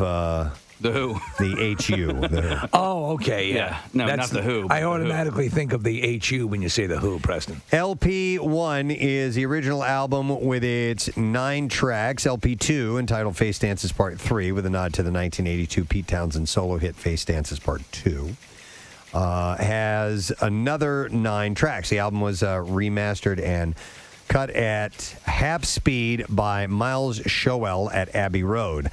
The second disc features alternate versions of Face Dance's tracks and outtakes, along with 4 of the album's songs performed on March 28, 1981, live in Essen, Germany. There's a lot of great songs in there, by the way.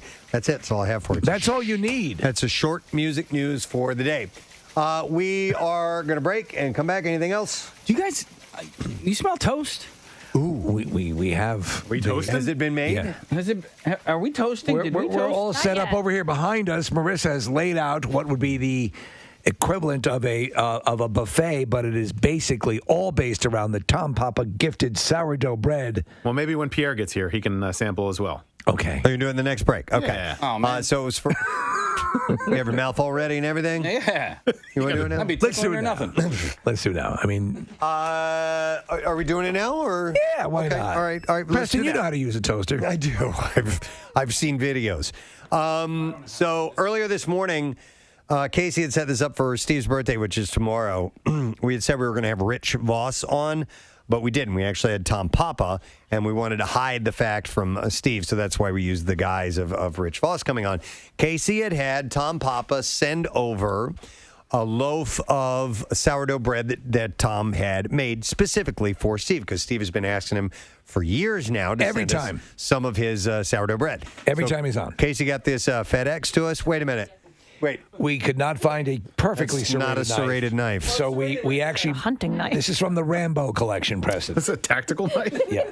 Tom would not approve. Tom would hate us. So Casey's going to cut this with someone's fishing knife. All right, looks like it's working. Yes, All it's right. working.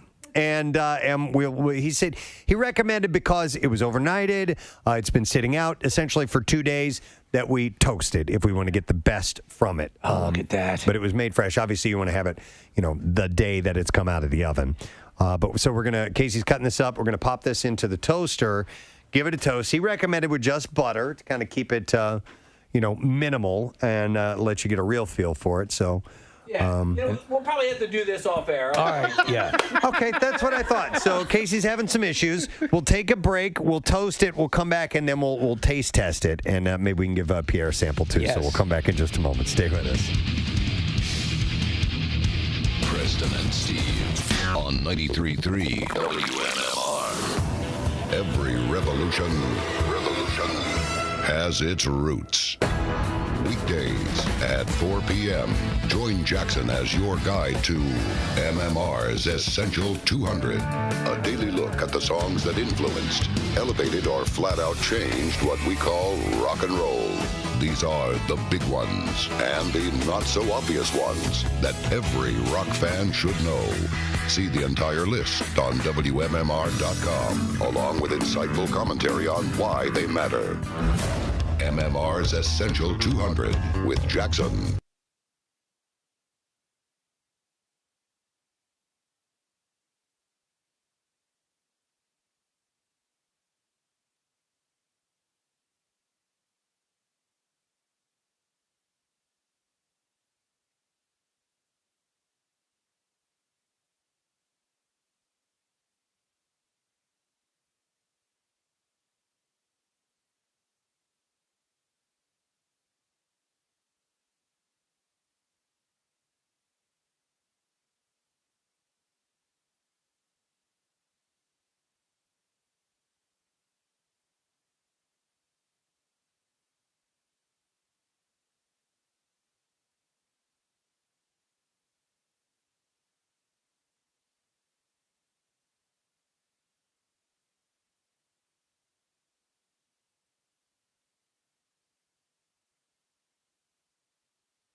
It's his thing. He's been doing it for years now, and it looks so delicious when you look at the pictures of it.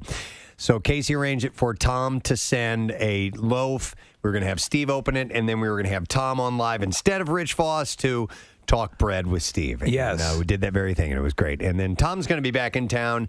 He's got gigs coming up this fall at the Borgata. He mentioned the Keswick. We didn't see a date for that listed anywhere as of yet, but he might be making his way into his area. That's great. Area with that. So it was nice having the one and only Mr. Tom Pop on. And then we had Brad Rutter from The Chaser. Yes. Or The Chase, I'm sorry. He is one of the Chasers on The Chase. And Alfonso Ribeiro. Yeah. Who is on as well. So a fun day indeed. And the fun day is coming to a close now. About ready to wrap things up, but we need to get the letter of the day. So I'm going to turn to Pierre Robert. He's shaking his sugar. Shake your sugar. Shake your sugar, baby. Yeah, shake that sugar, baby. There it is. 1, 2, 3, 4. Do you do it a certain amount of times, or is it just whenever? Just towards Mecca. Yeah. 2 or 3 times. I don't know. My father used to tap his cigarettes. I used to do that too. Pack them. Yeah, pack your he smokes. Would, while driving, would pull it. It was very ritualistic. Pull it out of the cigarette pack, then tap it on the steering wheel 3 times. Okay. Turn it over. Yep. And put it in his mouth and put the lighter on and offend everyone in the automobile that was trapped and had nowhere to go until my mother lit her cigarette, and so it was a virtual cancer-thon going on any journey with them. Are Casey and I the only former smokers here? Cigarette smokers? I smoked occasionally, but like while drinking, but I never, ever bought a pack in my life, and I'm grateful. No. Remember the time of just constantly packing your cigarettes? Bang, bang, bang, bang, bang, packing them? Yep, all the time. Kathy's big smoker. Oh, God. Big smoker. And she's No, cigars. I used to go to, when smoking was allowed in the bars, I would go to the bars and I would leave. The next morning, I would sound like I smoked 3 packs of cigarettes. Well, I mean, we used to work in the bars 3, 4, 5 nights a week, hosting different bands and stuff. When everyone was doing it, you didn't notice it. But once there started to be an alternative, then the second you'd walk in, you'd notice it. If you walked into a bar that smoked now with that Slayer T-shirt that you're wearing, very tight, by the way, I might add, looks very good on you. She is such a Slayer fan. Jackie he'll play "Raining Blood" for you in the All Request Hour. Such a rocker. For Romano. Yeah. All right. For Romano. Jackie, stop looking at my ass. Remember you cut that ID for him? Yes, I do. Does he still play it? Oh, he still plays it all the time. Kathy has an ID. It'll come out of a song, and it'll go, "Hi, this is Kathy Romano. Jackie, stop looking at my ass and get back to work." He can't help it, man. He can't help it. All right, so letter of the day? Yes. Let's do it. Preston and Steve on 93.3 WMMR. Now, the Daily Letter. All right, the Preston and Steve show is brought to you today by the letter A as in Asia. Ah, very good. So we have a word now. Let's take call number 7 at 215-263 WMMR, and we will let you see if you know the word and see if you're a winner. Pierre's now trying the Tom Papa bread. Yum. Sourdough, yeah. He makes it fresh. In fact, not only did he give Steve a loaf of that bread, but he sent him the mother yeast as well. The mother yeast? Which takes a long time to create, and it's his, and so Steve now has that, and he needs to consult Add with some Tom. father yeast to it. And yes, and then they make the baby. Babies. The and then baby bread. Bread store comes. No, there's an actual keeping it alive process. Oh, really? That Tom was sort of explaining, which I have to get good at because you can't just leave it in the refrigerator. You have to take it out and sort of feed it, is what they say. Yep. Wow. Yeah. Happy early birthday. Thank you. So what's up on program today? Well, let's see. First of all, we had a great chat with Nancy Wilson yesterday, and we are going. Just put something in front of him. I think it confused him for a moment. It doesn't take much. So if people want to see that, we'll have that zooming soon from Studio Z, our Zoom studio.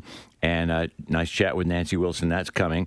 We will have tickets for Shinedown, September 11th at the Met, and we will have a workforce block of Shinedown because that is on sale as of right now. That went on sale with Aaron Jones, who will be on the MMRBQ, give you a chance to sample what he will be like. He'll be opening the show.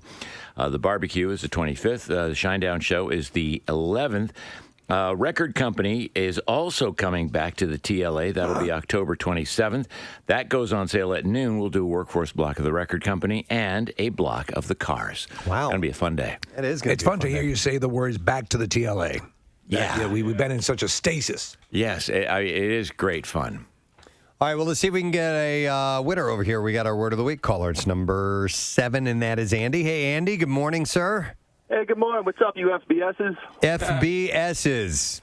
What does It's at least a year old. It's a shout out to Reach. It's Finger Blasting Seniors. I lost my so long ago I couldn't stop laughing. Finger Blasting Seniors. I don't remember that, but I love it. I like it. That was for who? It was Steve doing the Regis voice. I think it was after he passed. Yeah. Oh, my God. Finger Blasting Seniors. Yeah, FBSs. All right, Andy, give me that word, man. The word is vodka. Dos Medalla! That's correct, sir. Hang on, Andy. We are going to set you up, man. Speaking of vodka, 2 cases of Stateside soda, 2 bottles of Stateside vodka, and 2 rocks glasses. Don't forget, Stateside vodka sodas are made with just 3 simple ingredients: Stateside vodka, sparkling water, and real fruit juice. Available in liquor stores and in Stateside vodka at statesidevodka.com for pickup or shipping in Pennsylvania. Before I thank our sponsors and all that stuff, I want to send out a personal congratulations to the graduating class of 2021 from Souderton Area High School, more specifically my son Carter, who graduated from high school last night. Carter! And by the way, Pierre, my dad was in town for that, and he wanted me to tell you hello, and he wished he could have seen you. He really enjoys when he has an opportunity to see you. He says you're a great guy. Thank you, Dad. Yeah, so there you go. You want to go hunting? He'd probably take you fishing. There you go. Excuse me, I'm still eating the bread. I noticed. Let's go fishing. Yeah. All right, let me thank our sponsors. Preston and Steve Show is brought to you today by Dunkin', the official coffee of the Preston and Steve Show, and by Meineke for tires, brakes, batteries, exhaust systems, and more. Meineke doing car care right. Next week on the program, Candace Bushnell. Wow. Oh, yeah. Sex in the City. Sex in the City. Yeah, she's the creator. I think she might be in the studio. What? Yes, I think we're going to have an in-studio guest. I mean, what? Yeah. We have Brad Arnold from the band 3 Doors Down. Our buddy Jim Jackson, play-by-play guru that he is. Very nice. Golf. And the Preston and Steve Blood Drive will be taking place next Friday, 1 week from today. So